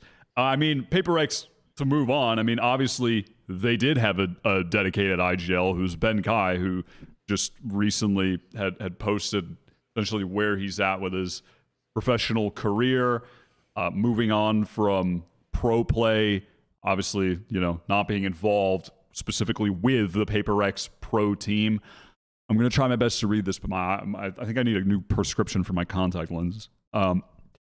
Hey everyone, almost everyone reading this knows me as Benkai, but today I'll be speaking to you as Benedict. I'm not going to lie, the last few months has taken its toll on me, and I'm incredibly drained. Now that the post-event dust has settled, I feel like I owe it to everyone to let the people know what has been going on and what to expect next. Truth is, even I don't know what I'm going to do next. Now that I'm back home, I feel like I finally have time to rest and collect my thoughts. I'll be spending time with my loved ones whilst thinking through what my next move is. The only thing that I can confirm right now, without any doubt, is that I take pride and joy in entertaining. Be it behind the desk or on the stage, whether I want to pursue the former or the latter, or even something entirely different, I don't know just yet. It's been an honor bringing smiles to everyone within VCT, but it's time for me to take a step back for a second and just focus on finding where my happiness lies. Ben. So, Benkai, obviously, you know, he was, as I said, it was, of course, the IGL with PaperX. It was kind of up in the air, and I don't think there was ever anything really explicit on his standing with the team. It was just kind of a question mark of where he's gone. And then, Until the, like, official, like, benching prior to Tokyo. Yeah, which until was then it like, which was what's going weird on? because then that like came so late, but he was already not playing. So it was odd to see what was going on and nice to know. And obviously, you know, Benkai is really excellent and talented with the entertaining, and I do love him on the desk. Matter of fact, Benkai, I have an offer for you. You take my spot on the desk, I take 50% of the pay, and we both win. Open offer. You know how to find me. That's very kind. That's very kind. But also, what he's saying there, I think, is something that like pretty much everyone in esports, or really in any career, anyone who is like getting older and is working something has to find. I think esports more so than a lot of other fields really puts people in like kind of being driven off of passion and kind of having this culture of like you have to put your all in, you have to like have like all of your passion dedicated to getting as good as possible at this thing you're trying to get as good as possible off of. And I think for most people there will like kind of come that point where you realize that like finding all your fulfillment from one thing, if that one thing doesn't work out, can be a little unhealthy at times, and kind of diversifying your streams of joy and of fulfillment. Badminton. It's kind of a corny thing to say, but is very important, and finding things that can actually give you passion and can continue to drive that through is very important. So good on him to take some time to reflect, and hopefully he finds something that that can be a good job for him, that can find him fulfillment, be that in esports or something else. So good luck, Benkai. It'd be a great value add to the Pacific broadcast. I mean, I think that'd just be excellent. Yep. He's just got so much experience playing against him. And yeah, Bala, like you said, he's 26, so he's basically cashing in a pension now, isn't he? I mean, I'm looking forward to his next steps, but yeah, he's entertaining. And I know he started off that entire thing by saying he's going to talk as one character, Benedict, but motherfucker talked as three: Benkai, Benedict, Ben, and he has 1 million on stage. So I'm looking forward to whatever he does next. Very true. Very real. Real talk. He could be like a fashion influencer as well. His fits go hard. Dude, I randomly ran into him walking through like Harajuku in Tokyo, and we just like walked past him, and he was just like dripped out with like 10 friends around him, also dripped out. And Harajuku is like the fashion place where all the cool kids go and buy the cool kid clothes. So I felt very uncomfortable there because I'm not a cool kid, but he looked very cool. So yeah, he has a career in fashion. I'm desperately trying so hard. My brain is just working at unprecedented rates to think of a way to segue off this into talking about Team Liquid being mid, and I can't think of it. So Josh, some of their players might need a new job. I'm gonna let you mold. Exactly. Yeah. Benkai. Yeah. You can do this. I get 50% of the pay. So yeah. All right. Fair enough. I mean, what the hell am I watching from Team Liquid? It is... I had the displeasure of having to cast a couple of their games, and it's infuriating watching this team play. They clearly have a lot of talent. The team structure, they have nice ideas at times too, and they're the EMEA winners. They won a trophy in EMEA by beating Fnatic, something that we've talked about all podcast as which team is going to be able to do this. And then Team Liquid managed to do it, and they come into this tournament. I mean, you're watching them just get absolutely flattened by EG on Fracture in a disastrous map veto as well. But I guess to give them a bit of slack, this was maybe a bit before people knew that they needed to put this level of respect on EG's Fracture. People hadn't, still thought that they could take it, or maybe just hope that you would win the next 2 games or something. But man, okay, so Liquid, when they played against Fnatic in EMEA, so prior to the grand finals, they were winning. They played them twice. They were winning just over a third of the rounds. So they're averaging like 13-7 losses on maps. So not close even. And a 0% map win rate. They win the finals, and then they come and have a very poor performance at this tournament, I think. Even the win against EDG didn't look impressive, despite the fact that it was EDG and they went on a bit of a run themselves. It just looked incredibly uninspired. The decision making is really poor. It feels like squandered talent again.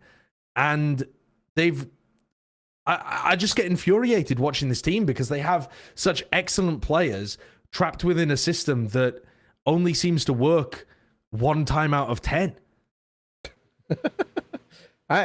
Yeah, it was pretty disappointing, especially watching their losses. I mean, look at these rounds. In particular, like, dude, Redguard needs to stop playing Omen. He's throwing so many rounds away. And man, I feel terrible about this because Redguard is the nicest player you will ever meet. And I mean, there are lovely Valorant players too. We were just talking about Benkai, who's absolutely fantastic. But Redguard has got to be like, if you were making a character, he's maxed out his niceness. And I don't want to live in a world where Redguard isn't a pro player anymore. I don't want to live in that universe. But I swear we are hurtling towards that universe at light speed. Because my dude is just making the weirdest possible decisions and throwing away so many key rounds for his team in a manner that even when you watch other players that we've talked about this in the past, people like Angel, and people had criticisms like this about Def and this kind of thing, where you're an IGL and you're taking, too many unfavorable fights, that kind of thing. Usually it's because Angel does it when he feels like his team really needs it, and Def, it feels like his kind of calling style is leading from the front in a place where he probably shouldn't be, but it sometimes makes a bit of sense within the wider structure. When I see the kind of stuff that Redgar's going for, there is no reason. There's no reason. He's got a good setup, and then he just ints it away, and he does that on the regular without being helpful. And again, I want to make the point, I don't want to live in a world where Redgar is not a pro. He's a fucking awesome dude, but my god, they need to fix this system, because Liquid are good for like a fluky win every now and then, and that just seems to be what this team's capable of. I really didn't think I would be molding about them as much coming out of this tournament compared to Lock-In, when they planked and everyone was down on them so hard, and they recovered massively throughout EMEA, and yet they still underperformed again. Which, I do have to give them some credit, because Lock-In performance, while you're molding more here, was so abysmal that I really lost all faith in this team at all. Coming into this tournament and being able to at least get 5th, 6th, despite having the first seed and despite getting playoffs. So that's kind of a bad thing, but at least they get that far. At least they get the one win that they needed to get that far. But other than that, yeah, you're 100% right. I mean, I feel uninspired watching them almost every single time, outside of some like decent prep here and there, and some decent individual moments from Nats and Safe, and even Soulcast in some cases. But in my mind, the strategy and the tactical aspect of the game needs to be somewhere where if I'm watching Redgar, we better be seeing some creative and nuanced things in the game, and they're not bringing that at all to the table. And yeah, and the point about Redgar being that guy on this team is I've watched him from Gambit, and if you have Redgar on your team and you're not bringing that level of brilliance, I don't know why you're even including them in that idea at all, in the team build at all. Sure. I do. Josh, do you feel like there's a difference at all between their play online and at LAN, given that now at both LANs this team has attended, they've been far weaker than expected and weaker than expected? Or do you think that online, the field was just not particularly strong? They did drop a lot of maps throughout the regular season, actually. Yeah. Like, they won a lot of 2-1s against weaker opponents. And again, they sucked in the games that they played against Fnatic too. They didn't play them close in the prior 2 games before the grand finals. That like regular season game in the upper bracket final, they got dominated. They got dumpstered. They didn't win a map. They were losing like very heavily in most of the maps as well, although that Lotus was very close. And if you go back and you watch some of their early VODs from the beginning of the season, they played appallingly there too. So I don't think they choked at Lock-In. I think they were genuinely just a very bad team at that point in time. I think they were still bad at the beginning when they played online. I think they've improved dramatically, especially with giving Safe more and more control over how the team is being run. And I think they've actually built their map pool out so that at this point, their Lotus looks good, their Haven looks good, and I mean, what else? I'm trying to remember which other maps they ended up looking decent at. Like, other than against EG, Fracture has been pretty good for them during the season. Right. Yeah, they just got absolutely slapped on it here.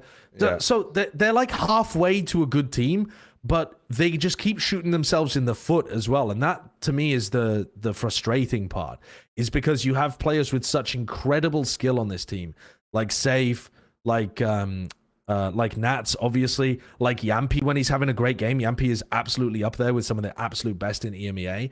And then Soulcast has improved a ton in terms of his agent depth and what he adds to a team supportively, but he is a hardcore support player that's good for occasional pop-off rounds where he gets like a 4K with his inconsistent aim. But when you have Redgar just acting as an anchor, the team can't do anything. And you so rarely, he's just such an impossible player to predict.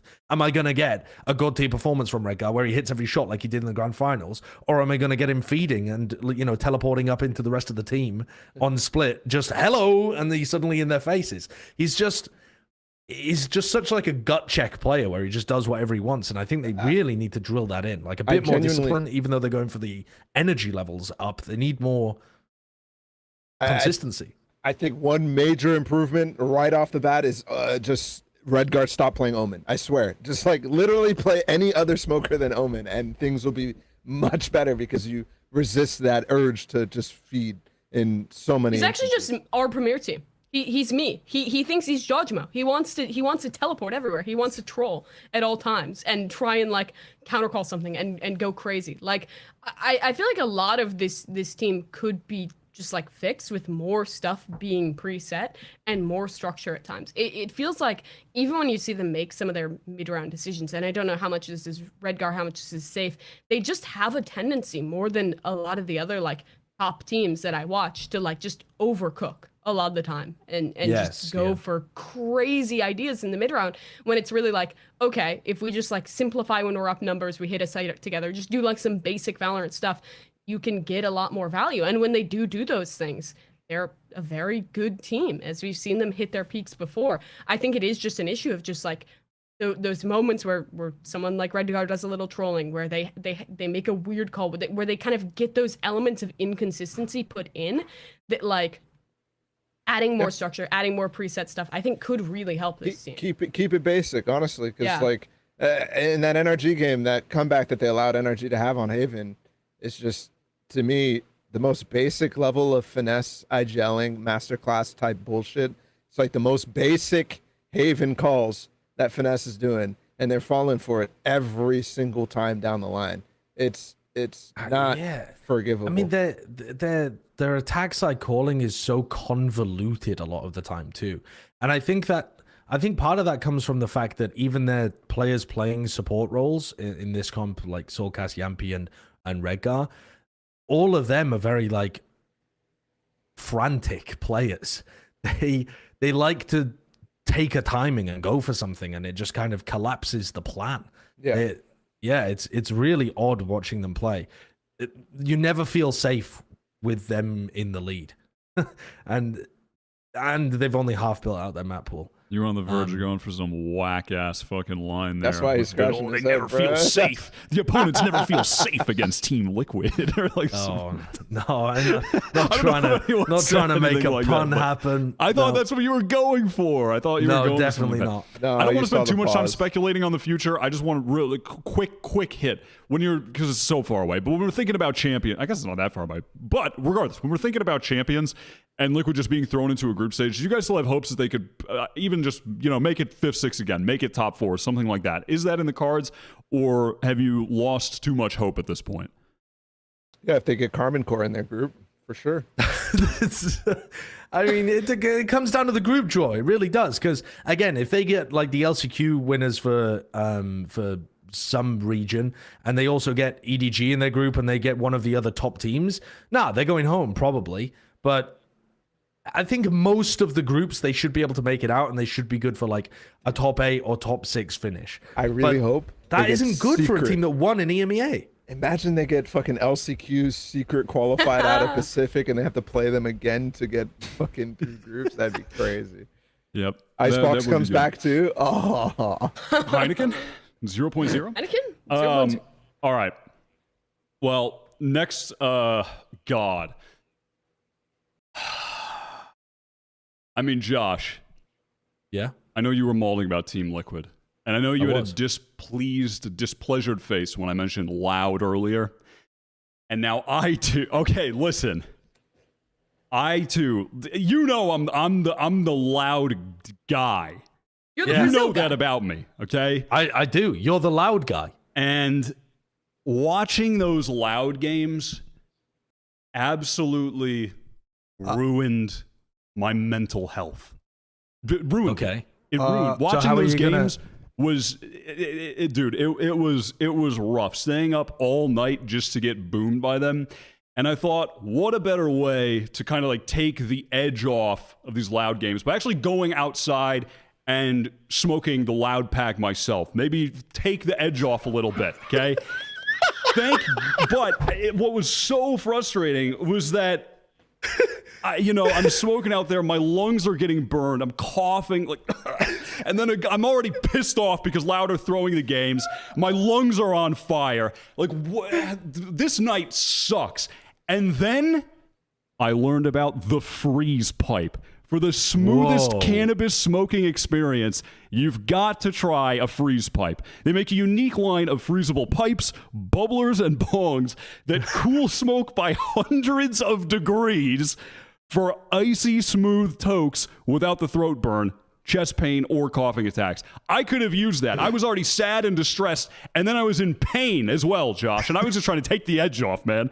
The secret is detachable glycerin chambers that come on every piece. Pop one of these chambers in the freezer for 1 hour, and as smoke passes through, it's instantly chilled by over 300 degrees. Proven to outperform traditional pipes and bongs, simply inhale and relax as Freeze Pipe's icy glycerin chambers do all the heavy lifting. Now, listen, I need to get my hands on one of these. I'm gonna be so real right now. I need to get my hands on one of these ASAP. I need to try this out. I've never attempted to use any kind of the glycerin chamber freezing scientific weed smoking technology. Now, Balla, I've got some good news for you specifically, okay? You can now shop the smoothest pipes, bubblers, bongs, and your favorite, they've even got dab rigs at everyday great prices by visiting thefreezepipe.com and using code ESPORTS, which is on the screen right now, ESPORTS, ESPORTS, for 10% off your entire order. Also, if you're listening to this right now, they have a July 4th sale for the next 12 hours or so you could double up on your discounts. All right? That's thefreezepipe.com, code ESPORTS for 10% off. Shop today and say goodbye to harsh smoke forever. This is truly my favorite sponsor that we've ever had. Okay, for personal endorsement, it is incredible. This is my favorite sponsor we've ever had by far. Thank you, Freeze Pipes, for not only just supporting the show, but give me one of these, please. I need that. And now let's talk about Loud so I can cry. Guys, I'm back now. I'm sure, as a 20-year-old, you guys were promoting something really, really cool. And I would probably, if I was 21, probably use a certain code on a certain website that may or may not be esports, and would certainly be interested in that. But I mean, definitely not right now. But yeah, code esports. That's okay. ESPORTS, code esports. Anyone that's old enough is about to end up retiring from esports anyway. That is according true. to Balla. That famously said. 23, 24, No. 22. You just need an IGL. That's it. That's all I'm saying. Right. Okay. Let me mold about Loud for a second. You want to start? For many seconds. Okay, you can start, John. I just want to throw something out at you all. When you think Loud, What comp do you think of? Harbor Viper. Oh, They made that meta. They defined it. It was Harbor really Viper, good. Jets, Everyone started Sky, running it in Killjoy. Americas. Harbor Viper. Well, how many times did they play Harbor Viper at Tokyo? Surely a lot at Tokyo. we have a right? stats Like, guy? it's I a big can look this international up. tournament in the They meta must have they played made. many of them. I mean, they did Let me really double well check. I've with got a Harbor laptop. Viper. And they didn't play many maps, so it should be easy to check. Against EG. More maps. Well, not Fracture Ascent. I mean, they didn't, Then I mean, that's Fracture and Ascent, Okay, that makes sense. Lotus. Probably versus EDG. Lotus. I mean, but then Fracture. So what you're saying is they didn't play any maps where they can play So Harbor they didn't Viper, play really. any Harbor Viper at all. That's crazy. And Aspas was playing Perma Jet all throughout the season until the grand finals, where he pulled out the Neon and he pulled out the Rays as well. So, Yeah. I mean, he must have been playing a lot of Jet at this tournament, right? Because he looked like one of the best Jets in the world. I mean, his they played movement 4 was maps. spectacular. Yeah, he played 4 maps, so he probably played like Probably 3 at on least Jet, like 3, right? Yeah. like 3 out of 4. Can someone fact check that for me? How many did he play on Jet? In the What in Oh, in look, this? it's there. Oh, he played one map was as it one? Jet. Oh yeah, it was one. Oh, he played one map as Jet. Oh, and also, I mean, one of the great parts about how much Aspas plays Jet is that he gets the operator in his hands a lot as well. I mean, he must have still been playing. He must have still been using the op a lot, right? I mean, we saw Kung Kung opping on any agent. Like, surely even on Neon. Kung's operator was phenomenal. Yeah. I mean, the operating was enormous at this tournament. He ran the op in one round. He ran one round of operator, one map of Jet, and they played 0 maps of Harbor Viper. Who is this team? And what have they done with my Loud? What have they done? Cowanzine looked shook. His fucking knees are wobbling. He doesn't know what he's doing out there. This guy's played many LAN tournaments before. What the hell was going? Had they all had a rip on the freeze pipe before their game? Running different compositions? Not in the killer mode? What was going on here? In what way was this Loud? Did they know I was rooting for them? Did they know I picked 3 of their players in the top 10? Is there a conspiracy to make me look like a clown? What is happening? This team just had a complete collapse. I think they showed up in bad form and they're going to be better next time. I mean, this. I'm gonna leave it at that. I think. I mean, follow. I genuinely. I mean, I'm watching like this game against EG. They're just. You're not gonna win again. The amount of rounds. All of that aside, Josh. All of that aside, you're not gonna win games when every single time there's an engagement, you're going down 2 players for 1. They were never able to get the advantage on any trades against EG or EDG. I'm just watching this. They're going up against 2 teams that are in really, really great individual form, and they're just never getting man advantage situations. They're winning so few duels. They're constantly going out 2v1, and you just. But also, even if they were doing when has right, that ever happened? When has Well, that that's what ever I mean. happened in I think Loud's they were history? They've never been informed this bad. Yeah, I mean, I which is like, which is kind of why I'm just kind of honestly writing it off mentally, and that might be just maybe I'm overlooking it too much, but I think I just feel like they played against 2 teams and got individual form. They were in really bad individual form. Even if they were doing everything that you said they wanted, I think they just still lose because they just got FPS gamed to death. They were. It is crazy though how bad their form was. I mean, watching one of the players that I really highly rated coming into this tournament was Cowanzine, because what I'd seen from him at Lock-In and at all throughout Americas as well, like playoffs, regular season, everything, is that any hot player on the other team was running into Cowanzine and getting deleted. Like this guy, his movement, his aim, it was so sharp, and it had been the entire year. And he just flopped here. He flopped. And not just him, most of the other players on Loud as well also flopped individually. I don't know what was going on though, because it's so dramatically worse than they usually play. I don't get it. Yeah, it's like a sorry, Bo, I was just gonna say, it's like I'm kind of like chicken and egg with that. It's like, were there more macro things going wrong with the team or even the team behind the scenes, and that led to discomfort and people playing worse? Or were people just in such bad form individually that it just rubbed off on everything else, and like the confidence is lost, nothing is clicking? Because there were some rounds where it's just like, there's clear just massive miscommunication happening. I can't remember if it was on Fracture against EDG or EG. I wish I could, but it was one of the rounds on defense. It looked like they wanted to go for a north side crunch, and like Osbos is on Neon. He glides in. It looks like they have a flash and a stun set up for him, and then just neither come in, even though they were positioned for it, and he just slides in and dies, and then the other 2 guys back up. It's like, what? They're like, there's just weird little miscommunications that were big problems. I'm pretty sure that was in the EDG game. I think I remember that. You guys know what I'm talking about, but that also goes back to kind of another issue I took with their run, besides everything you guys were saying, which is true. I really don't like them permabanning Pearl. Like they're permabanning Pearl, the map where the comp that they defined the meta on Pearl. Playing Harbor Viper, they were really good at it. And sure, they slipped a little bit. They were losing to some teams in Americas, but I thought, Okay, they're going to take like the 2 weeks off after America's playoffs. They're going to go back. They're going to work on their Pearl, and they're going to be able to be flexible in their ban going into this event. But no, they permaban Pearl first off against EG. They don't just give EG Fracture.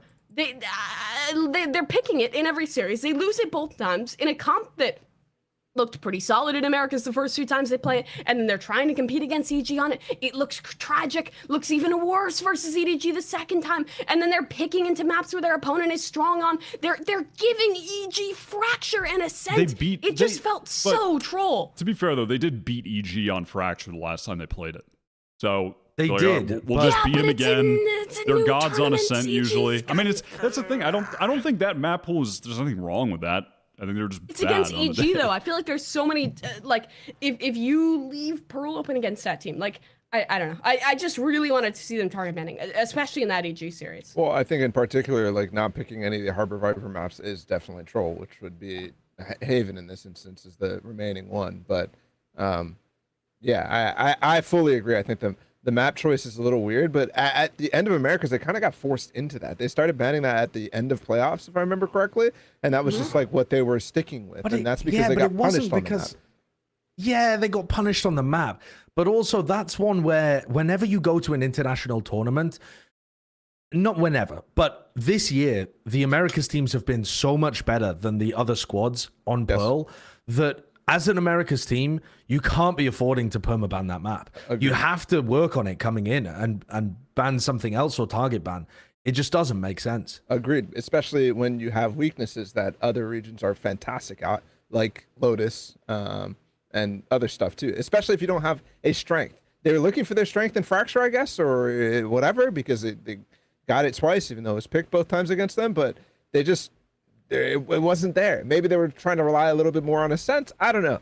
I think my read on the situation, especially not listening to, but reading what Les was saying after the game against EG, is he was having big issues with the way that they picked the maps. And so they were having this conversation that you were having already at the event, and they were not agreeing with it. And I think that leads to a rift, specifically between the coaching staff and the leaders of the team, which would be Les in this case and potentially Sadak.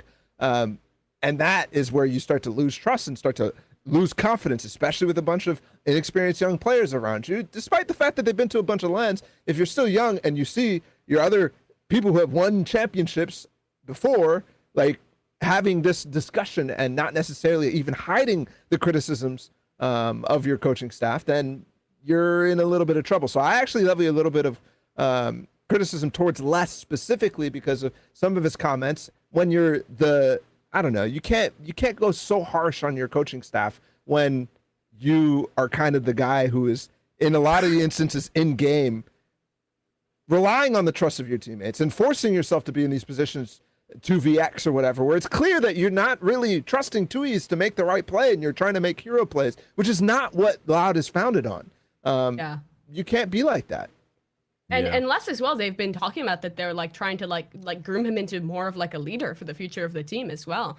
Like at the end of Americas, like there was interviews where Sadak was like, yeah, I want my boys to be able to call. I want Les to be able to do this, giving him more space to come up with ideas in the mid round. And they've talked about that with this coaching staff as well. Like you would like to see a little bit more maturity publicly about that kind of stuff, I think.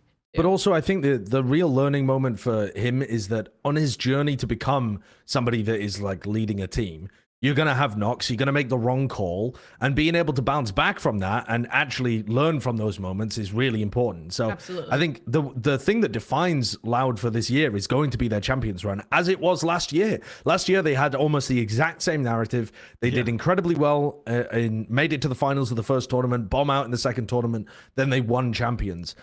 There's different reasons why they did all of those things, but the path is similar. I think it comes down to whether or not they can pick things back up and get that system working again.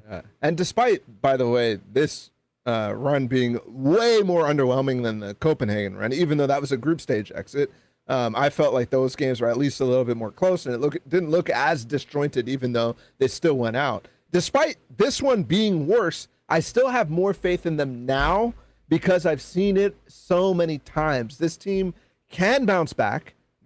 And even in the regular season, you can argue that sometimes they bounce back in some of the more important and tough matches. And I just love more of what they've been doing this year in terms of meta development, even though I haven't been a fan of what they've done at this event and towards the tail end of Americas. And I think they should be able to find that common ground between the two sides of whatever argument might be going on and achieve what they did at Lock-In again. It Yeah, I kind of totally looks like they agree got with that. bamboozled by scrims of just beating some good team on Fracture. Probably. Yeah. Well, they I beat mean, EG. I That's a think good that this fraction. happens in Valorant. You have a bad read on one tournament. You make some mistakes in the map veto. The team's mental goes to the dumpster a little bit. That shit happens. But I think as we've seen from them again, we should still expect them to bounce back. I think they are still a favorite to make it out of groups, to be like a top 6, top 4, even maybe deeper team at Champions. I don't think they should fully shake faith. And if anything, I think it could be good, act as a bit of a wake-up call to figure out their shit before Americas, or excuse me, before Champs. By the way, on the Fracture note, I think they looked incredibly well prepped against EG in that first map. The second map was definitely just like full like loss of every bodily function or whatever. In the first map, their prep was insanely good against the Sova. I thought it was really nice, some of the ideas. They were trying to bait out Comms Drone. They were doing a really good job of doing that. It's just when it came down to pure execution, they just didn't have that follow-up layer. So it's like they had like I mean, I don't know. They played against them before, so they actually had like some antis ready in this situation. Just wasn't working. And I think when, especially you already have doubts about a possibility of, playing on Fracture, banning Pearl, you're already like, we shouldn't have done this. And then you even are executing the protocols and maybe it looks like even good and you're still losing those rounds. That's an easy way to just lose full. Yeah. And because the way they were losing the way they lost those rounds were just, they literally didn't kill guys. Like, they're hitting the site. Well, they also went to a 0-4 loss, right? And This is Jajimo- part of EG being unbeatable with the pistol bonus round stuff too.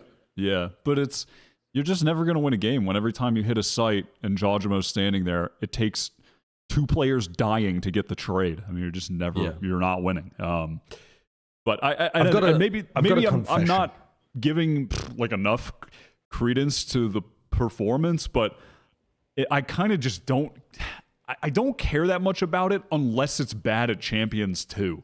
Like, if they just make a great run at Champions, I think it's easy to write this off, just like how we wrote off Copenhagen last year. Ultimately, who gives a shit that they had a bad performance at Copenhagen? They won Champions and were the finalists at Reykjavik. Like, no one gives a shit. And I feel like we're in the same spot. We're waiting to find out if we're supposed to care a lot about this in a month and a half from now, and then we'll know. You know what I mean?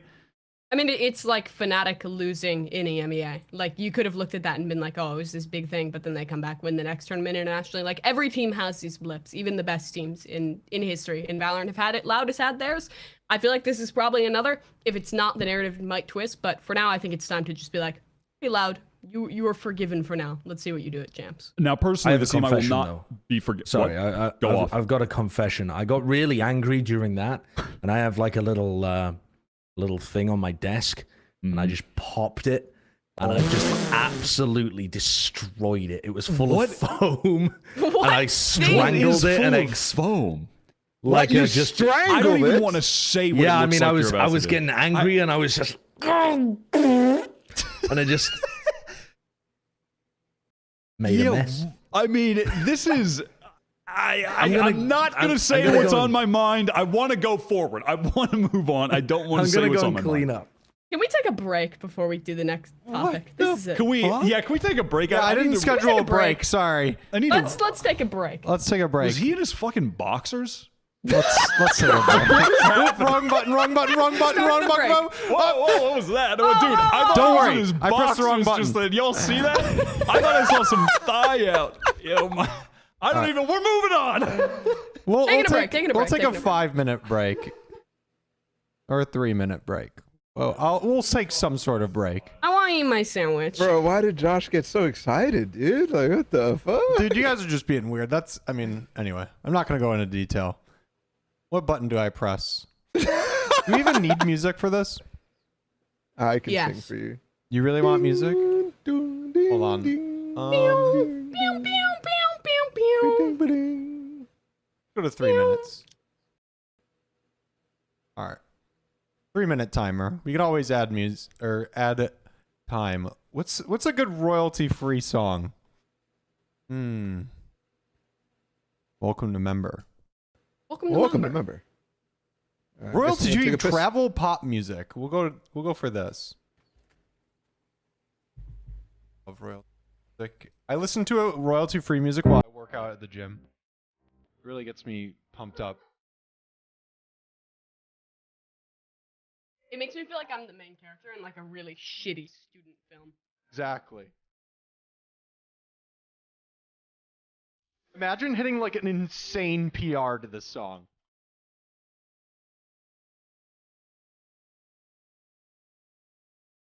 Anyways, we'll be right back in a few minutes. We got a few more teams to cover. We are omitting a few teams that were at the tournament because there's really not much to say. Who are they? Find out.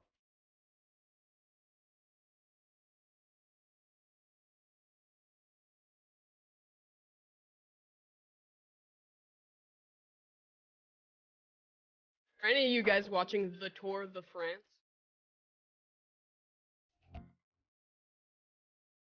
I think everybody's gone, Mimi, but no, I have Never not mind. watched it. That's the Tour de France. The Yeah. bike thing. The Tour the France. It's actually pretty cool. I never realized it, but it's actually a really fun sport to watch. It's like F1, but if everyone was wearing lycra. Which sport? Cycling, the Tour de France. Mmm. It's actually quite compelling. Yeah, they've released a documentary about it as well on Netflix. Yeah, I watched it, and that's kind of what got me into like being compelled to watch this. Yeah. Also, Very good Wimbledon documentary. started yesterday. Oh shit! Do they have badminton tournaments like Wimbledon? Yeah.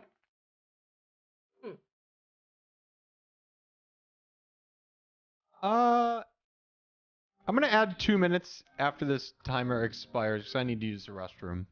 Yeah.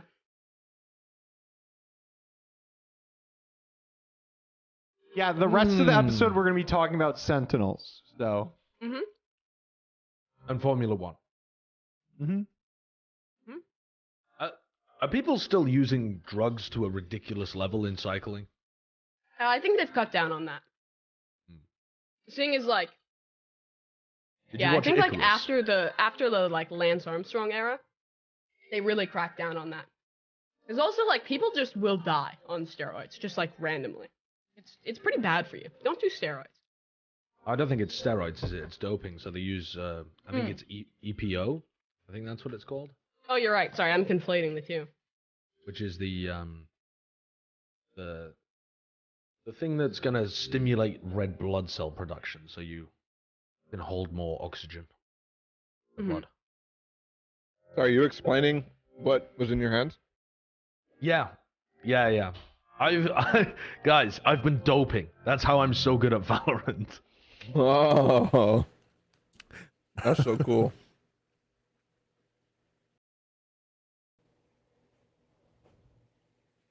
I was annoyed about so many teams at Tokyo. It was sick in one sense because you had all of these upset results happening. But it also just made me mad at all the teams that were expected to do better than they did. Dude, we're not even going to talk about Navi, but I'm so mad. And then... I mean, we'll talk about Navi when they play in LCQ. Yeah, I guess so. Oh my god. So many teams were trolling. You're right. It was a fun tournament for it, though.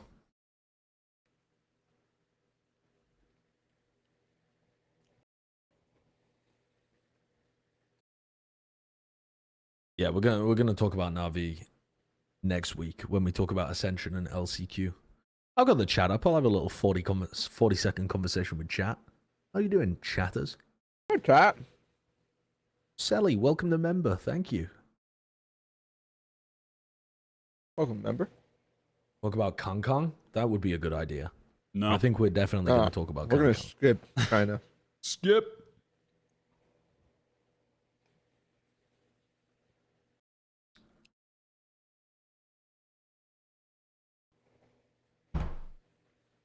Is NRG a disappointment in top 4? I guess the placement wasn't a disappointment to me. It was just the... I don't know what it was. Do we? They didn't. Maybe we They don't have didn't look time. as good. Want to hit NRG really quick? All right, welcome back. We can wait a second for Mimi to come back. All right, we'll wait. We'll give Mimi a second. But yeah, shout out to Freeze Pipe. If I seem a little different in this second half, like a little out of it, dude, y'all know why. You know what I'm saying? just The just for- American audience being given just the most ridiculous sponsor of all time. I'm so that's such a great sponsor. People thought the economy was in the Nuts. dumpster until Freeze Pipe came along. For real. I thought we were running out of cash until Freeze Pipe came along. They saved the show. This would have been the last episode if not for Freeze Pipes. Imagine me, I'm in the my UK. day rates exploded. You can't afford me anymore. Thank you, Freeze Pipes. All All right, right. Mimi, you ready? Mimi Oh, no headset. is getting ready. All right. Mimi's Let's ready. get ready. I'm so We can bad. begin. All right. Now, we were just talking about Loud, and I'm willing to write their performance off. I am not willing to write off DRX's performance here. I was disappointed doesn't do enough. That word doesn't mean enough for the emotions that I felt watching this team at this event. Watching them in the lead up, I was extremely nervous heading into this. I didn't like the roster decisions they were making. I didn't think Foxy9 was ready for this level of play. I don't like that they're switching him and Zest out on a whim. I don't like the weird, we're not going to help stacks in the game shit. I don't like how they're playing the maps. Nothing was great. I was not happy about the lead up into this. And they struggled to make it out of groups, and then they just planked in the playoffs. I mean, initially going up, they lose 2-0 to PRX with Zest in the roster, who they took 2 maps off of in the finals. And PRX have a content creator in, and also even in the groups. Sorry, let me go off for a second. But even in the groups, DRX have always played the finalists of tournaments very close. They never broke through and got there themselves, but, BO5 lower bracket against Optic, it's a 3-2. It's close as hell. Like, games like that. They go up against, click on the DRX EG game, please, Kurt. They go up against the second place team and get absolutely flattened. I mean, this just... And it's not to take anything away from EG or the teams that they played, but guys, this is fucking DRX. They should not be looking like this at an international event. They looked worse than the shouldn't score be. suggests. Yes. I think that 13-5 was worse than the scoreline suggests. It felt like a 13-0. They looked tragic. Yeah. Oh God. I hate everything that DRX are doing currently. I hate it all. And also had to cast all of their games and just simmering with rage while watching them play and trying to present it in a way that isn't just shitting on them all the time. I think they've missed massive meta developments because they've been too internally focused or not pushed enough by the APAC teams, and they just simply don't understand the push and pull of the game anymore. I don't get it. They're still in a very exec-heavy mindset where they don't try to bait out defensive utility, particularly throughout the round. They don't really seem to understand the advantages of playing for map control. It feels like they're just going through the motions of, we go here, we go there, but there's no thought of they use this key piece of utility, let's do this. They're just lacking so much. On top of all of that, I mean, I can understand it a little bit, but Termy spoke in the press conference after they'd been eliminated, I think. Or maybe it was right before their final game, before they got, knocked out. And he said that the reason that they were making these roster decisions was because it's a long-term play for champs at the end of the year. And the translated quote was, fans will not have to worry about our champion's performance. And we're getting Foxy9 playtime because we think it's going to pay off in the long term. It's like they're just using it essentially as glorified scrims to be able to get Foxy9 some That has practice. to be just a troll, though, right? Because if the idea is we're long conning that we're going to get Foxy ready for champions, why would you not just play Foxy the whole time? I That think just probably seems because like a they get cope scared and an of being excuse. eliminated. Yeah. I don't know. I agree with you. It does sound like a cope, but no matter which way you spin this, there's no sensible decision from the coaching staff. So clearly the coaching staff have some disconnect with us about the way that they view the decision making and the way that we view it. And then it just comes down to picking your poison on what you believe their decision making is. And their decision making has been dreadful all year, though. I mean, not using timeouts to try and force the team into adapting and then just like inting away games because of that. Not putting, Which is I gonna mean, lose they can't confidence be in your play. Like the players are going to Yeah. lose confidence. There's they're going to also be a disconnect in trust. they cannot be doing focused coaching on Foxy9 because he's doing the same errors that he was doing with his play when he Man, first I joined the think team. that- I mean, you look at other players like Jake and Rooney and the amount of coaching that they've got, or Tui's and Cowanzine and the amount of focused coaching that they've got and the improvements that they've had. And the DRX players they're nowhere near. Like, there's a massive problem with this coaching staff. To your point about losing confidence, I think the players already lost confidence ahead of this event. When we did one of those like sit-down interviews, me and GB with Stacks from this team, I don't know if they ever aired the interview, but I just like asked him like, what's up with all these changes? Like, why are you guys doing this? How does this make you feel? And he was just like, I don't really know. It's all Termi's decision making, and I don't love it, but I follow it. And it just like the way in which he said it, it just like sounded kind of like defeated. Like I think like the players are just like buying in. It's like, this is what we have to do, this is the system that has to happen. But I don't think people are even believing in the system at this point. And I feel like that likely is just mentally boomed everyone. The core roster, who always has the fifth player they're playing with changing around them and has to adapt the way that they call and the way that they play the game for that. And also for Foxy9, for like feeling like every time he makes a small mistake, he's just going to get owned and get taken off the roster again. And for Zest as well, just being the backup, being the other guy who they have enough faith in to always play when they need to, but don't actually have enough faith in to continue with the roster. It's Which just is like crazy. It seems like it booms everyone. It makes no sense. I don't. Dude, they are doing Zest so dirty. I mean, is Zest like, is he like a terrible teammate behind the scenes? Is there something wrong with him in the environment or something? Because he has just been at every international event leading up until this one where everything went wrong, so who gives a shit? But at every single other one, he was a rock for them. He was always so consistent. Yet they're determined to sub him out. They're doing him so dirty, man. I don't understand. But also then they sub him back in. That to me is where they're doing the most dirty. Yes, Because then yeah, they put and him then they're back in, run their old shit, and they're like, right, now act as if you've been scrimming with us. Yeah, and also, guys, I mean, I don't want to. I would be happy to be proven wrong on this if they run with Foxy and he turns into the GOAT, okay? He's what Hyunny should have been, to take it back to the fucking 2018 reference or whatever. But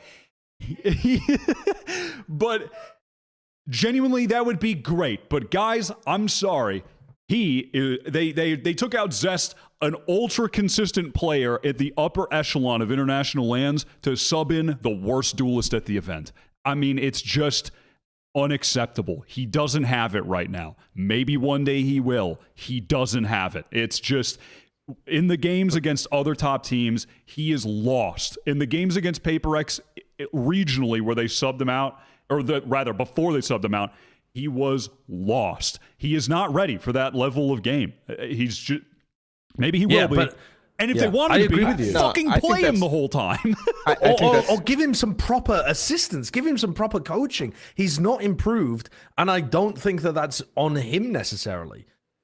Yeah, I think this criticism of Foxy9 is completely unfair to him. When you're talking about an entire like it's not schism totally between on the him. coaching.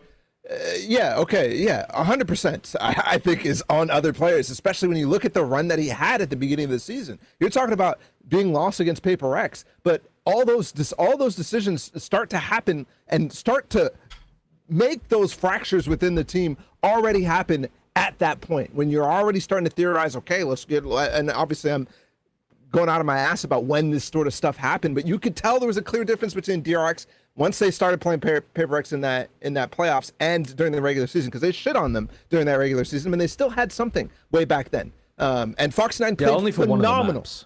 But What? yeah, but Only but, for one of the maps. Yeah, you're right yeah, about that. but- my but point Fox- being, though, before Go we on. continue, my point being, though, is if we're criticizing the entire system, especially these games here, we cannot go at Foxy9 when the guy's not getting any playtime, and you already have the entire coaching staff distrusting you and already putting it in your mind that you are not ready to play at this level. That is a route to failure every time.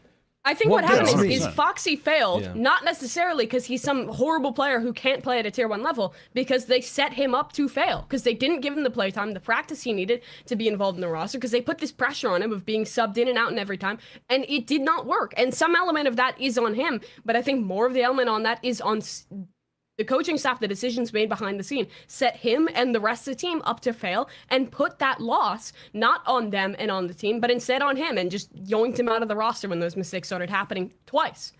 Yeah, but also what bothers me is Foxy9 is making large individual errors, and it doesn't look like he's ready for this level of game. He's way too far ahead of the rest of his team. The spacing's way off. He's not as aware as an entry player. He doesn't clear common positions or get ready for common fights in the same way that you see from other top players. But that is so fixable.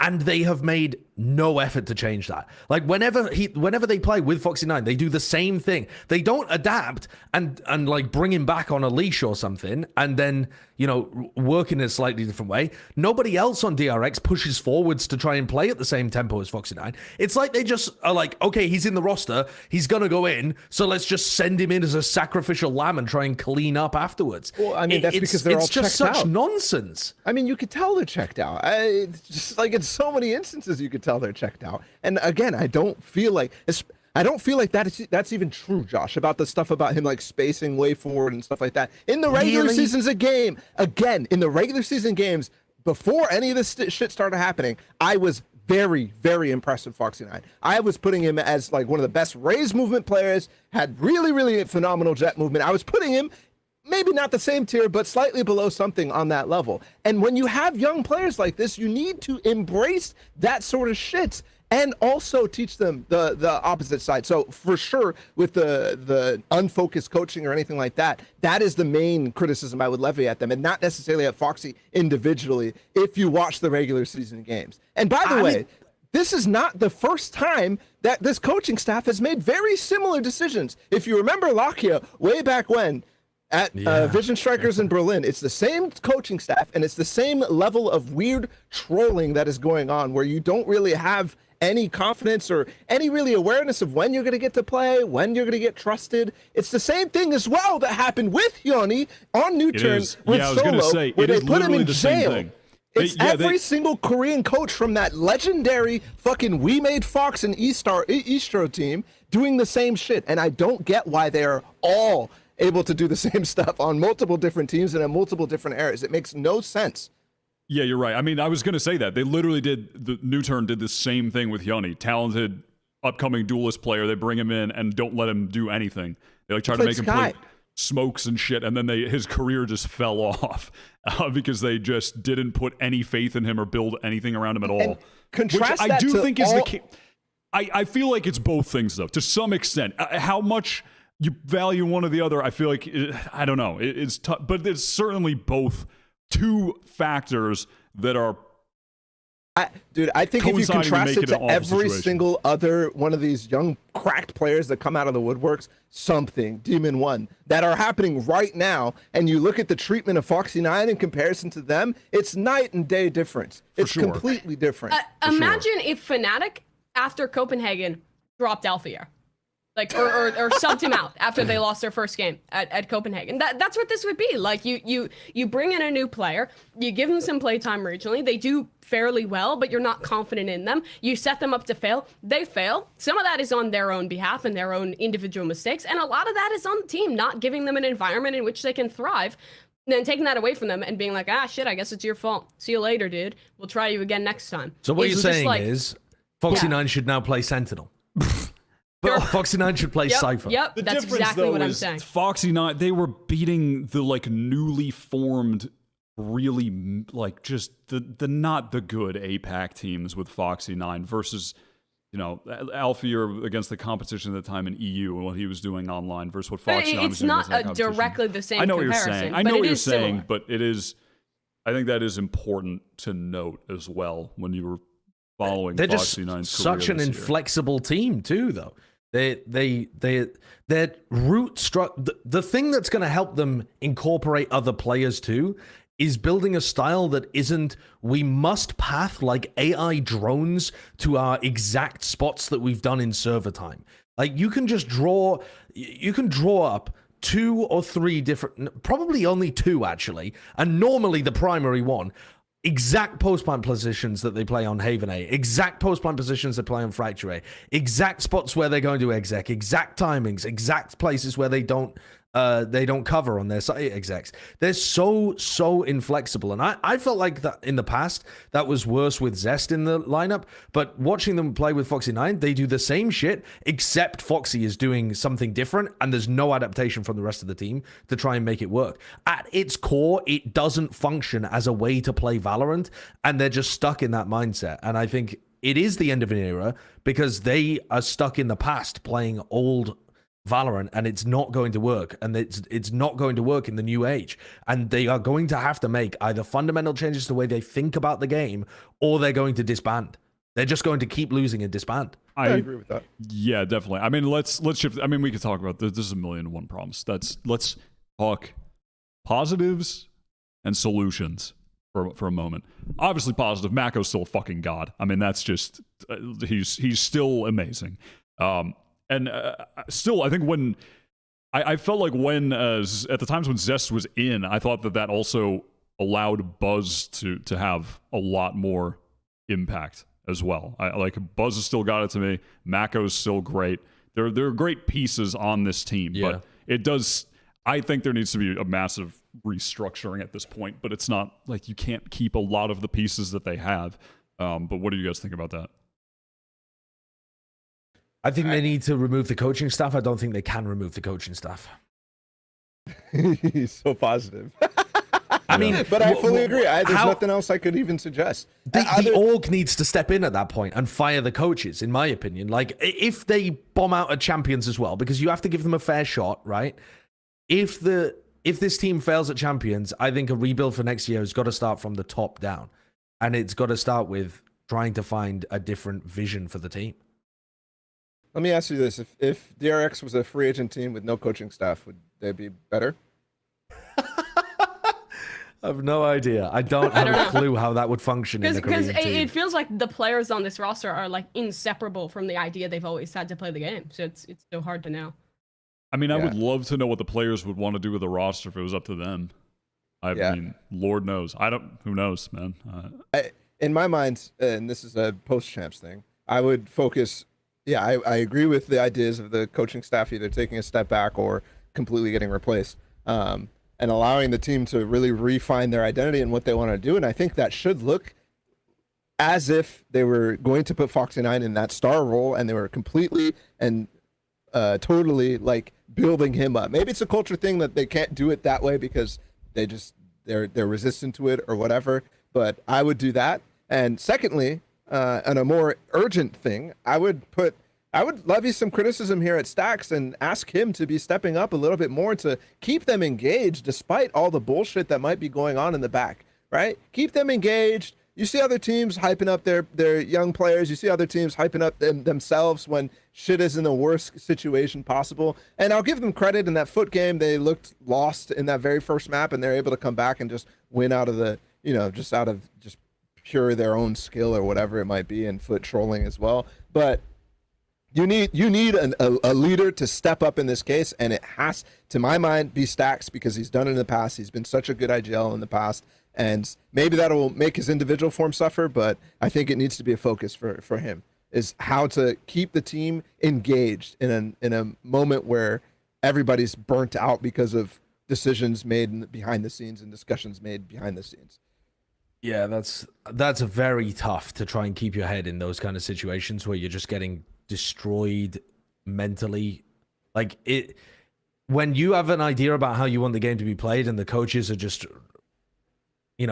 forcing you into a different direction, square peg, round hole kind of vibes, and you feel like you're constantly getting reset back to square one because the roster's getting changed. I could imagine that being so frustrating and so much more even than almost any other top players have to deal with. I don't know many other, like, who's another IGL in the game that has to deal with their coach, like, railroading them as hard as PRX do?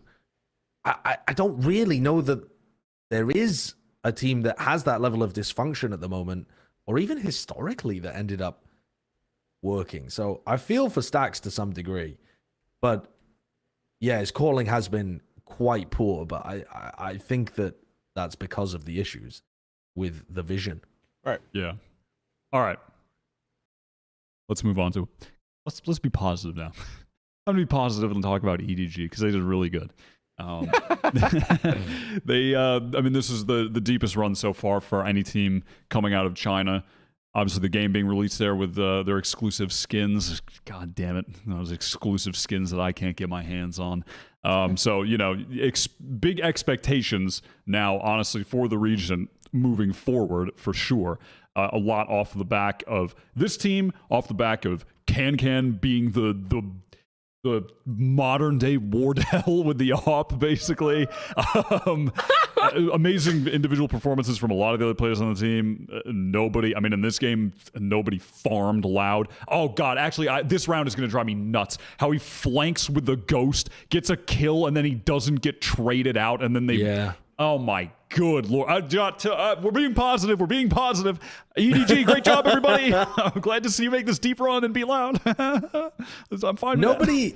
Nobody is such a like swingy player. He's one of those players that is just going to take like ego challenges far more than you probably should. But in a game like this where he's hitting, he just wiped the floor with Loud. He absolutely destroyed them. And I felt like he was making poorer decisions across the whole tournament run compared to me, the main people that were powering this were obviously Kang, and then you had Smoggy, who was putting up outrageous performances from supportive positions, both with his utility and his fragging. And then Shishu is so good in clutches and is a rock for this team and was at lock-in as well. Yeah, he almost single-handedly beat 100 Thieves with like 20 clutches at lock-in. He is outrageous. Kang though is the best opera in the game. Yep. Hands down. Hands down. The dude... Oh, did I freeze? No? No. You're good. The dude is easily the best opera in the game, and it's insane because he's so aggressive with it, and he's also just put in such wild positions that nobody else gets put in, which to me may be one of the reasons why he is as good as he is. But he's hitting so many insane shots that I just like, it's a flick that he shouldn't be hitting, and it gives me like OG JW vibes where he just like gets an insanely deep timing and then gets the kill, and then he can play it super passive as well. This guy's just nasty. It's best hopper hands down. I saw it after the Navi game. I'm like, this guy is the truth in so many levels. And yeah, I think when you have somebody like this at the helm, when you have him as like also an emotional leader, there's no way to not be motivated to do well behind him. And that shows for the rest of the team too. Yeah. And it's because of his opera. Yep. I think their style works so well for it too. Like they really are like on their attack side, just like such a slow team that just like take their time defaulting will almost always get him an attack side up more than like I've ever seen anyone like put emphasis on that, and they'll just slowly work him into space, and like 9 times out of 10 he just gets an opening pick. They can mid-round off that, works really well. I thought Hao Dong throughout this one was calling some really good Valorant, like against a variety of different styles. I think this team did a good job at adapting. They did lose to PRX, and honestly a really tragic, like super close game for them, but in playing against a lot of different kinds of squads throughout, I think I was most impressed with like their growth in being able to adapt to different play styles than compared to when we've seen them in international events before. And that is to say, besides just the insane kind of individual step-ups they were having, even for Smoggy, for Kang, and I mean, honestly, all of these guys just like had their moment of brilliance. I think this team would have had a run something like this before if they'd been able to get over that first hurdle of actually winning a game. Yep. The difference in quality between EDG's first game against T1 where they lost in OT, it just felt like the same EDG that we'd seen before. You know they're good. You know they're good, but they just can't get it over the line against anyone. It doesn't matter who it is. In this instance, happened to be T1, who are a decent squad. Nothing too bad about them, but you don't expect them to be tournament favorites or anywhere near. And then once they beat T1, the floodgates were unleashed. And you saw god-tier performances, confidence rose. They were making hard reads on opponents. They just... something unlocked in their heads that made them realize they could win games. Like they were on the same level as these teams, and they didn't have to respect them, and they could do crazy shit against them as long as they picked their timings. If they had been able to do that in a previous tournament, had they been able to, get over the line against 100 Thieves and beat them, I think they could have gone on a run. I really do think this team has been at this level for a while, but they've had some mental hurdle about performing on the stage against like the bigger regions, if you want to put it like that. Yep, that first match hurdle, you could tell, like, unlocked some different. The thing, Josh, you when you were casting, I said something on the desk that you got pissed off about, and I want to ask the question about like what you guys believe Chinese Valorant style is, in not relation to EDG, but in general. Generally, ASC, FPX, EDG in the past, that sort of stuff. I mean, they are a one-team region. They are a one-team region, and they've always been a one-team region. Even when the other teams beat EDG, they're not better than EDG. We've seen that before with a bunch of teams now, but I mean, we can talk about FPX and ASE because they've turned up to these events. Most of those teams do not have a clue what they're doing. They're just taking timings on their own. They're trying to run around and find their own individual value. It's chaotic, it's sloppy, it's all over the place. And that to me is, I think, what's so cool about EDG is that they used to feel like that watching them. Yes. And what they've done so much better, I think, since turning up to Masters events, to be honest, is that they've added this slow pace to their game where they'll attack side op, they'll put a bit of pressure in one direction and then try and bait out a push on the other side of the map. And Haodong's calling has just evaporated the other Chinese teams. They don't know what to do about it because they're like, in China, if you make noise, let's say Bind, because we were just watching a clip, if you make noise in showers, you're going through showers. Like, the Chinese teams will over-rotate, they will try and stop that showers hit. And for the teams playing against EDG, EDG will make noise in showers. You'll start running into Fountain to try and, go for a fast flank on them. They've dodged your early Sky Flash and they're ready to kill you both. And then they're winning the round because they're up 5v3 off a piece of, it's not even really noise bait. It's just that they've taken control of one side of the map and they're defaulting. Yeah. And that, like, the change in tempo has just been such a massive addition to EDG's game. The reason I asked that is because I feel like EDG, when I first saw them, was just individually looking for timings, like you said, hitting like multiple sites at the same time, just like completely lost and unsure of what to do. And I noticed that from ASC, I noticed that from FPX, I noticed that while watching the Chinese qualifiers. And to me, EDG this year have ripped that shit off, that playstyle off like a band-aid. But the best part about it is at this tournament, they start to inject it at the best possible times. They're just like, okay, let's throw this random round in a very crucial round, and we're just going to W key both sides of the map. And it works because then you start to double guess yourself. You start to ask yourself, if you're playing against them, oh shit, they're W keying on this side of the map. That must mean that they're hitting both. We got to stay on our rotates. And all of a sudden, they're just full hitting one side, and it's completely empty, and you have no clue what the fuck is going on just because of one thing. And that's how they also use Kong just randomly lurking in some instances with an attack side op, because it's so hard to read and understand what EDG are doing. Exactly. And I think that is what nets them these massive upset wins over Na'Vi, over Loud, and in a time when both of those teams are, feeling a little weaker, feeling a lot less trust in their ideas and stuff like that. EDG like twist a knife into it and make you feel that 10 million times more. Yeah. I was so impressed with them. Yeah, absolutely. I even, what you were just saying, Paul, I remember, I think it was one of the games you were casting, Josh. It might have been the game against Liquid or something. You were pointing out like one of the rounds on attack where EDG they were using nobody on Sova and their Cypher to like take map control on another side of the map, and it just Liquid were so fucking lost because they're like the Sova's here, and then they just ended up like pulling too hard towards that side, and it just hard to figure out on a lot of those rounds. But I was also just gonna say I don't think they're that far off. Like I feel like I'm kind of watching like some semblance of the old EDG where it's like they're still in the cocoon, but you know, at some point I feel like there's enough talent on the team that they can follow, not to the same level because EDG clearly has the best talent in the region right now, but that they can be like on the EDG light pathway, that there's enough other talent on display that's a possibility. I saw you grimace. Do you disagree, Josh? I think it's just because getting over that hurdle from having a lot of talent on your team and pushing teams close to actually winning consistently, I think the hurdle there is much larger than just the run up to looking decent.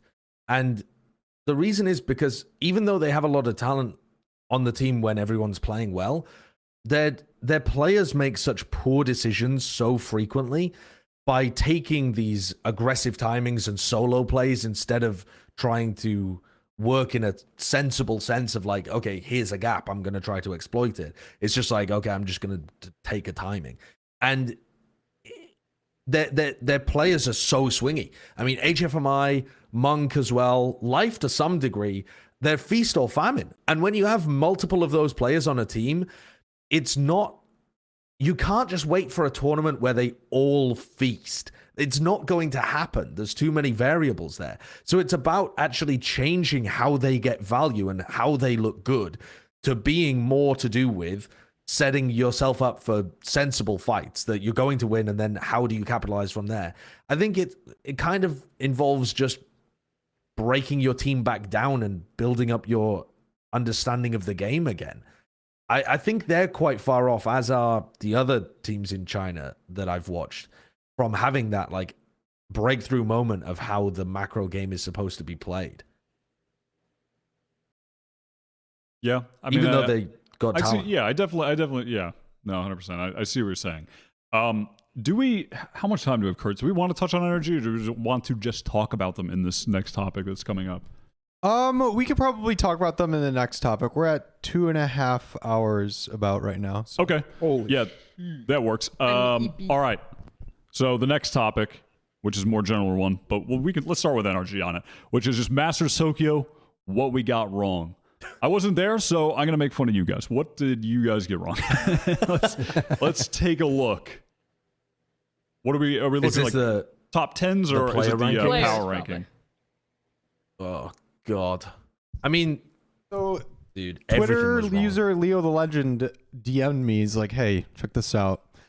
So we have a relatively detailed sheet here, if I could zoom in a bit, of how you guys did with your rankings. And the TLDR is, Sideshow, you kind of goofed up. You and Ender did pretty rough, and Bala and... I forgot his Okay, I did the same as MCE, so I'm going to hide behind that. But also, right, okay, I've got, let me defend myself for a moment. I'm going to, the prosecution has brought evidence, and I'm going to try and defend myself with vibes.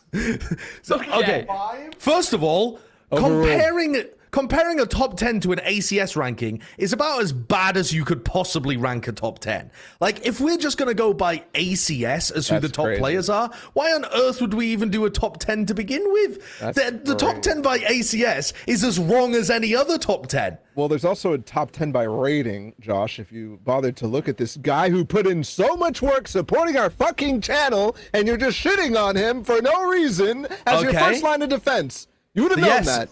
Of course, my first line of defense is to shit on the person. Ad hominem attacks, very powerful. So we're going to do that instead. No, but the other part too is that, oh my God, Loud hyper trolled me. They trolled us all. They trolled us Loud all. Obliterated You can't use that as a defense, bro. What do you mean? I had 3 of their players in there and they shit the bed astronomically, I had including 2. Cowanzine, who looked fantastic, and then absolutely played the worst tournament of his entire career. I mean, I feel like Cowanzine trolled you because everyone else had like Ospas and less, but you were like a believer in Cowanzine as well, which I think is really what dragged you down that far. But the thing is, like, I think everyone was, for the most part, in agreement. Like, the people who are really benefiting are the people who like took a punt and like put Kung Kung in there or someone along those lines who ended up having an insane tournament. Like, I don't know. I feel like our top 10 was very much like in line with expectations for most people. Pretty much everyone had a ton of like Fnatic players in their top few. Most people expected Mako to be really good. He ended up being solid, even though DRX looked tragic.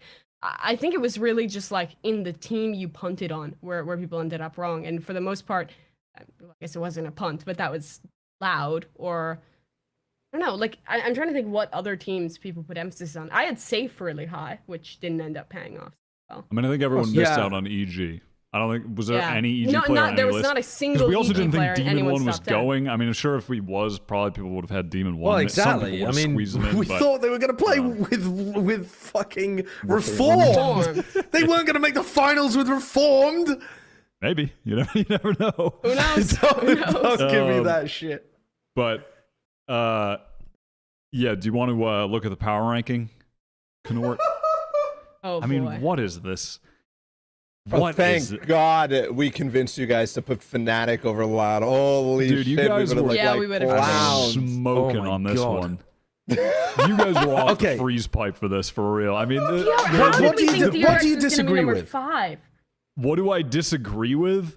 I think putting Yeah. EDG 11th is cap. And I'm not saying I would have put them They had 5th. never won a match at a Masters tournament before. They'd never won a single match at Masters. I would have put them up above, I would have put them at 9th.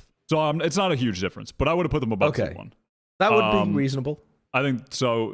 A small change. I just. So we're not was off the high freeze on pipe, T1. we're off something else. But dude, PaperX knows something at 10, and then PaperX with something accurately rated based on where they finished is just the funniest shit in the world to me. I mean, That is so It is crazy. mental that they really did go that deep. I mean, it is crazy. I mean, because there's no good reason that you should be doing that well with a sub. I mean, it's just such an anchor for the team, but they still You would managed have to had do it, to which is be- incredible. Like that, I think that placement for PRX is totally fine. It's incredible that Yeah. they weren't the 10th best or whatever. Like it's incredible that they made top 3, and it should be revered as such because it is such an unlikely outcome. What else? I mean, To me, the Dude, EG is the just liquid the in EG. well, DRX. EG is okay. Did you guys? This was also you didn't think Demon 1 was going Oh to be yeah, there. we didn't think. No, Demon this One was in there. non-Demon 1 EG. Yeah. We still Yeah, so rated that's at also 8th fine. place. I think that's totally fine. It's the Team Liquid DRX just being overrated, but the issue was that there wasn't a team that we wanted to put above them. Because unless you know that EDG are going to like have their breakthrough tournament, you're obviously not going to rate them above like Team Liquid and DRX. PaperX, we did rate above them if they had their full roster. Obviously, no reason to believe that they would have done that without something. Like, who do you put above Team Liquid and DRX unless you think that you want to take a crazy punt on somebody else? If we knew that Demon 1 was there, we would have put EG up there, I'm sure. I think if I knew Demon 1 was there, I think I would have tried to advocate for EG to be above DRX and below Liquid if they had Demon 1. Probably. Below I mean, I feel Liquid. like we were- I I was think I would've- so down on DRX heading into this event. I probably would have put him Yeah, below same. Navi too. But I was also so down on Na'Vi. Like, honestly, like going into this event, that like no teams besides like Fnatic and Loud did I watch and was like inspired by, and like holy shit, they're gonna do great at this tournament. Like, I mean, guess I just had PaperX, like, PaperX, surely. but we knew they would have no something is what I'm saying. Yeah, exactly. Like that's why I'm sorry, I'm talking about PaperX with no something. It's like we were talking about when we were making this list, we were like, half these teams have an asterisk. EG doesn't have one of their 5. PaperX wasn't going to have one of their 5. DRX was trolling their roster. Na'Vi was making all these troll decisions. Like every one of these teams in like the lower part of this tier list going in had something that like I think reasonably made us not believe.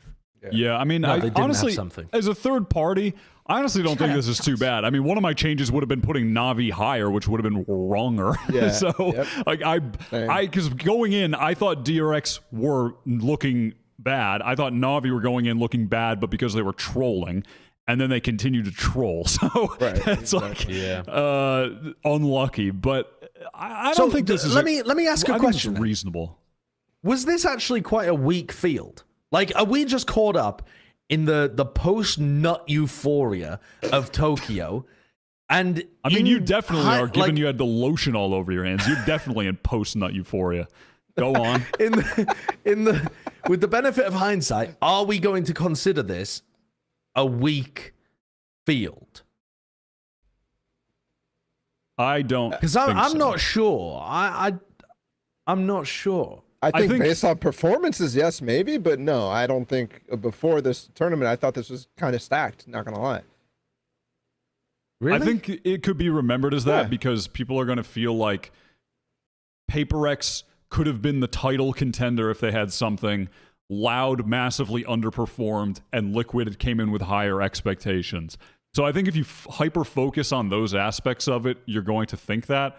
But if you focus more on EG and EDG and the hot form that they were in, then it was more of just your expectations being subverted by other teams being in the excellent form you expect from those consistent rock. I feel like. So I don't know. It's tough. I think this will go down like Masters Reykjavik last year did, where it's like it's remembered for kind of being like the breakout tournament win for a team. At that time, it was in Optic, and kind of having two teams that looked incredible there in Loud and Optic, having a team who went on a crazy miracle run. Then it was Zeta. Here it was the breakout for EDG and also for EG to an extent as well, but that had the asterisks on it that a lot of teams didn't have their full roster, that, you know, Fnatic was there, they were playing with a sub, G2 kind of got like accented in because FPX couldn't make it. Like it was the tournament that had those asterisks, but it's still remembered for the teams that made it to the top, kind of having their like breakout moment. And I think that's the same way Tokyo will be remembered in 6 months from now or a year from now. It's a random thought, but I wish Foot would have just beaten DRX.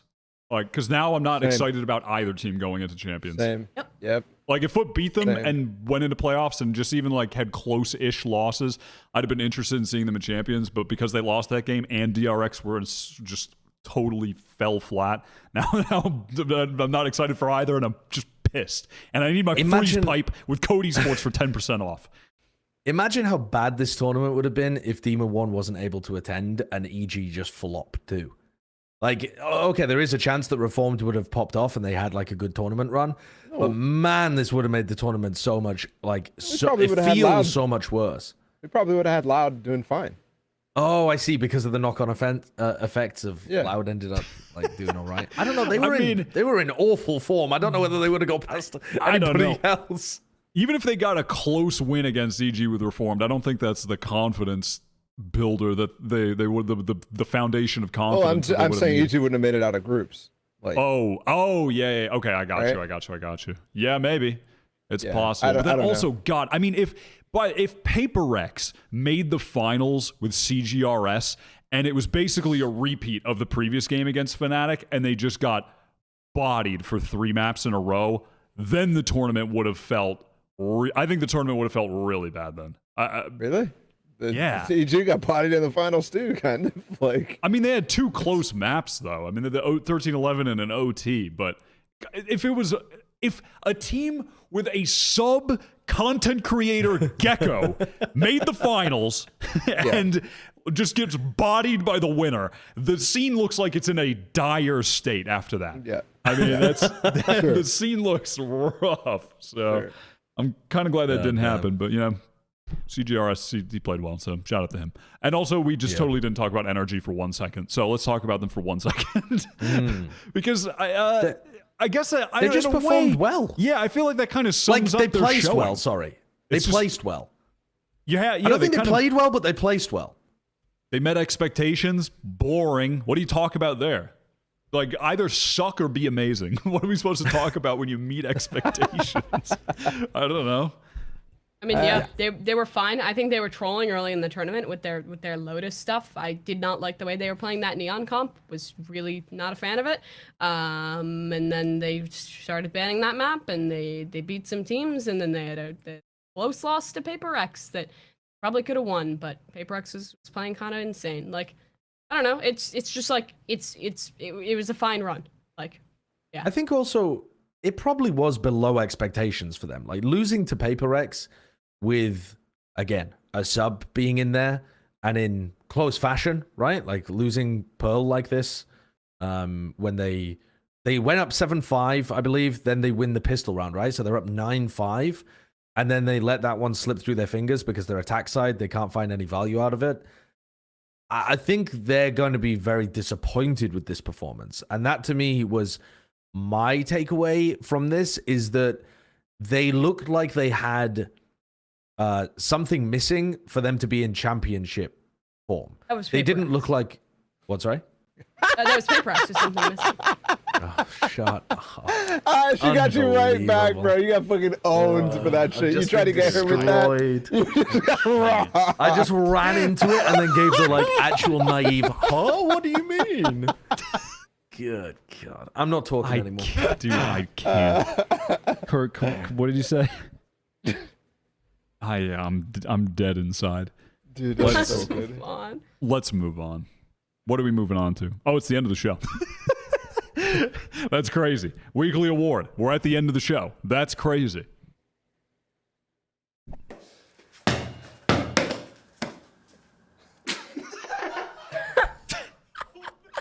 Okay. What was that one? The second grade basketball 2010, a prestigious award. Fucking kids getting their second place trophies. This is why the country's falling apart. All right. Who am I giving it to? Who am I giving it to? Who am I giving it to? I'm going to give it to the crowd for the event, because it was pretty awesome.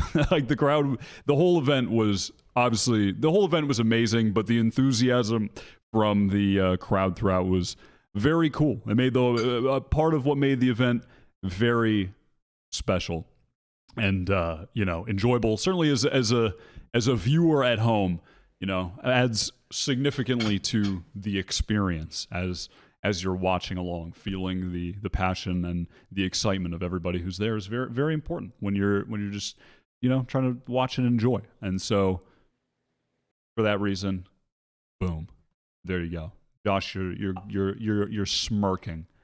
I had some spectacular interactions with Japanese fans. Oh yeah, I didn't realize, but apparently somebody's translated the Carmen Corp videos into Japanese, and so didn't realize until I arrived there. But the people on the Japanese broadcast were like, "Oh, you're one of the most well-known people that works on the English broadcast in Japan." And I was like, "What? For the Zeta stuff? I don't want to be known for that." And they were like, "No, for Carmen Corp." And I'm like, "What the hell? Why are the Japanese fans watching Carmen Corp videos?" Anyway, so I kept having people coming up to me while I'm like sat in the crowd or going to pee or something, coming up and asking for signatures and stuff like that. They're wonderful, like super polite, lovely fans, asking for photos, that kind of stuff. We sat down one night because you're allowed to drink on the streets, and we were sat down outside having some beverages outside a 7-Eleven, and I go off to the restroom, and I come back, and my wife and Achilleos are sat there talking to a Japanese guy who was like 40, 50 years old, a businessman who wanted to learn more English and like practice his English. And his son was an FPS coach. I don't know what game for. I showed him Valorant and he was like, "Yeah, it's that." But frankly, I don't think he had a clue. So he might be the father of a FPS coach. I'm not exactly sure. Had a wonderful conversation with him, getting drunk, getting pissed. Fantastic. Like awesome, wholesome experience just chatting with him and like, broken English. Go off to the public restroom again. Public restroom in a place that's miles away from the arena, the other side of this, not exactly the other side of the city, but a long way away from the arena at the time, in the public restroom, having a piss. Someone goes, "Cider show?" Well, I'm having a piss. A university student had come up and was like, "Can I have a picture?" And I'm like, "Yeah, sure. Let me put my knob away and I'll take a picture with you." Take a picture outside this public restroom. And then I'm so drunk from talking to the Japanese businessman that I invite this uni student to come and drink with us as well. So I'm having a conversation with a random Japanese fan, just fucked out of my mind, and having this Japanese businessman translate between the two of us. Everyone knew you in Oh Japan. my We went to another night, just a random izakaya. Not, I think, kind of near a hotel that was like near the venue. It's like this like big area around like the main like JR commuter rail station. There's like a ton of like bars, restaurants, whatever, all around. And we're just like sitting at this place, and we see some guys like across at another table eating that are like doing this gesture and like looking over at Josh and like talking to themselves. And then when they get up to leave, this woman with like a Zeta Division phone case comes up and is like, "Hey, can I have a picture with you, Josh?" And takes a picture with him, and then was like, "Oh, you're the guy that flipped the logo." And so That's fucking Josh is just still awesome. known by Look all what you've done to Japanese me, fans Kurt. as the logo flipper. That I is didn't even do it. That was me. that is Didn't even do it. Kurt awesome. did it. Oh my god, that's so Josh good. took the fall. Did you get other? Did you have other fans coming up to you and asking you about that, like referencing Many. the Zeta? Dude, that's Many, awesome. like genuinely hundreds of fans. It was the game is so large in Japan. It's just like, yeah, it's something else. However, what was weird was the crowd when watching it were in like almost perfect silence until the round was over, when everyone cheered. And it was such a bizarre viewing It experience. was like they were because, watching tennis. Yeah, it was. And that's not how Japanese people watch other sports, from what I understand. Like, Bala, you went to a baseball game and they were popping the fuck off. But one person started trying to lead an EDG chant and they were told to be quiet and sit back down. So it was really weird. Like, it was super cool and the fans are awesome, but it was a bit of a bizarre, like, culture shock experience as well to be at a sporting event that worked like that. Dude, it was odd. Were there any? I'm gonna assume everyone approached you in good faith with the Zeta stuff, but was there any? Were there any like underlying kind of not tensions, but like maybe I don't know, like You think Josh Even would if pick Josh up on was- an underlying tension? they Thank you. were? Yeah, no, probably not. That's a good point. But I wouldn't even know. That is just so funny. That you've gone viral in Japan twice, but mostly He's just big for in hating Japan. Zeta Division, and then they love you because of Carmine Corp, and they Well, I love need you to for find your the next thing. apology. That's so funny. That's awesome. All right. Okay, so the last thing before we head off, we just wanted to talk about the Valorant community coming together for Twisten, some of the efforts that have been put forth, specifically from Ryan Central, setting up the Shorty charity effort, which was for every Shorty kill at Masters Tokyo, which is something that an incentive that Twisten had started at Lock-In. Ryan Central then continued at this event in his name and his honor for this. So, an excellent job as well from Ryan for putting all this together, and everybody who had been contributing to this effort for him, and to carry on his legacy and namesake and the positive things that he brought to the scene himself, which is really amazing. And then what is the link for that, Kurt? Is that possible to put that on? I'll put it in the description of the Or video. Description. Okay. Yeah. So if you're watching the VOD, check out the description. This web page will be here if you would like to contribute towards this drive. It's still open for 11 days, so plenty of time. And there Yeah. were 67 shorty kills, which is cool. That's a as hell. lot. That is So, a lot. Per shorty So- kill, there was $160. Pretty dope. And Nice. the drive is I believe benefiting I think it's called Rise Above the Disorder, which is a charity that basically is just it's a nonprofit that tries to make mental health treatment and therapy more accessible to people through the donations. So a good cause, and very cool to see people band together in Twisten. Right. Yeah, 100%. So, if you can, of course, depends on where everyone is individually in their own lives financially and what they can contribute. If you can contribute anything at all. I remember we would always say this when we were doing Tip of the Hats, which was an old charity that Kurt, myself, Josh always participated in. It's always, whether you could give $1 or 100, or there was the big donors, every single one adds up. And that was something we reminded the viewers over and over and over, because it was so important. And at the end of the day, it was all the the small little, pieces of people coming together that totaled up for one important sum. And as Mimi was saying, with what this is actually going towards is of course, extremely important. Like even personally, I'm in a fortunate situation where I'm able to afford like the mental health treatment and medication that I need personally, but not everyone is in a position where they're fortunate enough to do so.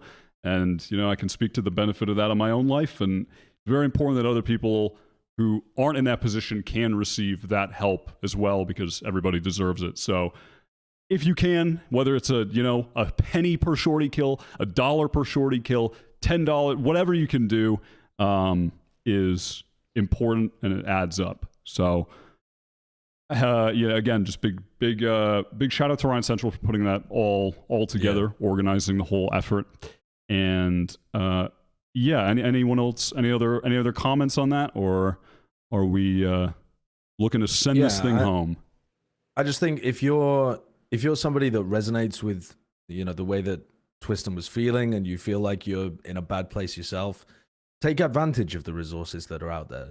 Go and have a look for ways to reach out to people and get the help that you need. It's not an inevitable thing that people that are in these kind of spots. It's not inevitable that it always ends in suicide. There are ways that you can help yourself in these kind of situations and help others around you if you realize that they are also in a bad spot. So go and use the free resources that are out there in whatever country you happen to be living in. Yeah, absolutely. All right, guys. Thank you very much for hanging out with us today, listening in, watching, however you're consuming this pod. Thank you for joining us on this audio adventure. And we're going to see you for episode 139 next week. As we said at the top of the show, we're going to be talking about Ascension, previewing LCQ, all that good stuff moving forward as the last leg of this Valorant, VCT circuit of 2023 is heading towards a close. We'll see you next week. Goodbye, everybody. See ya. Bye. Bye.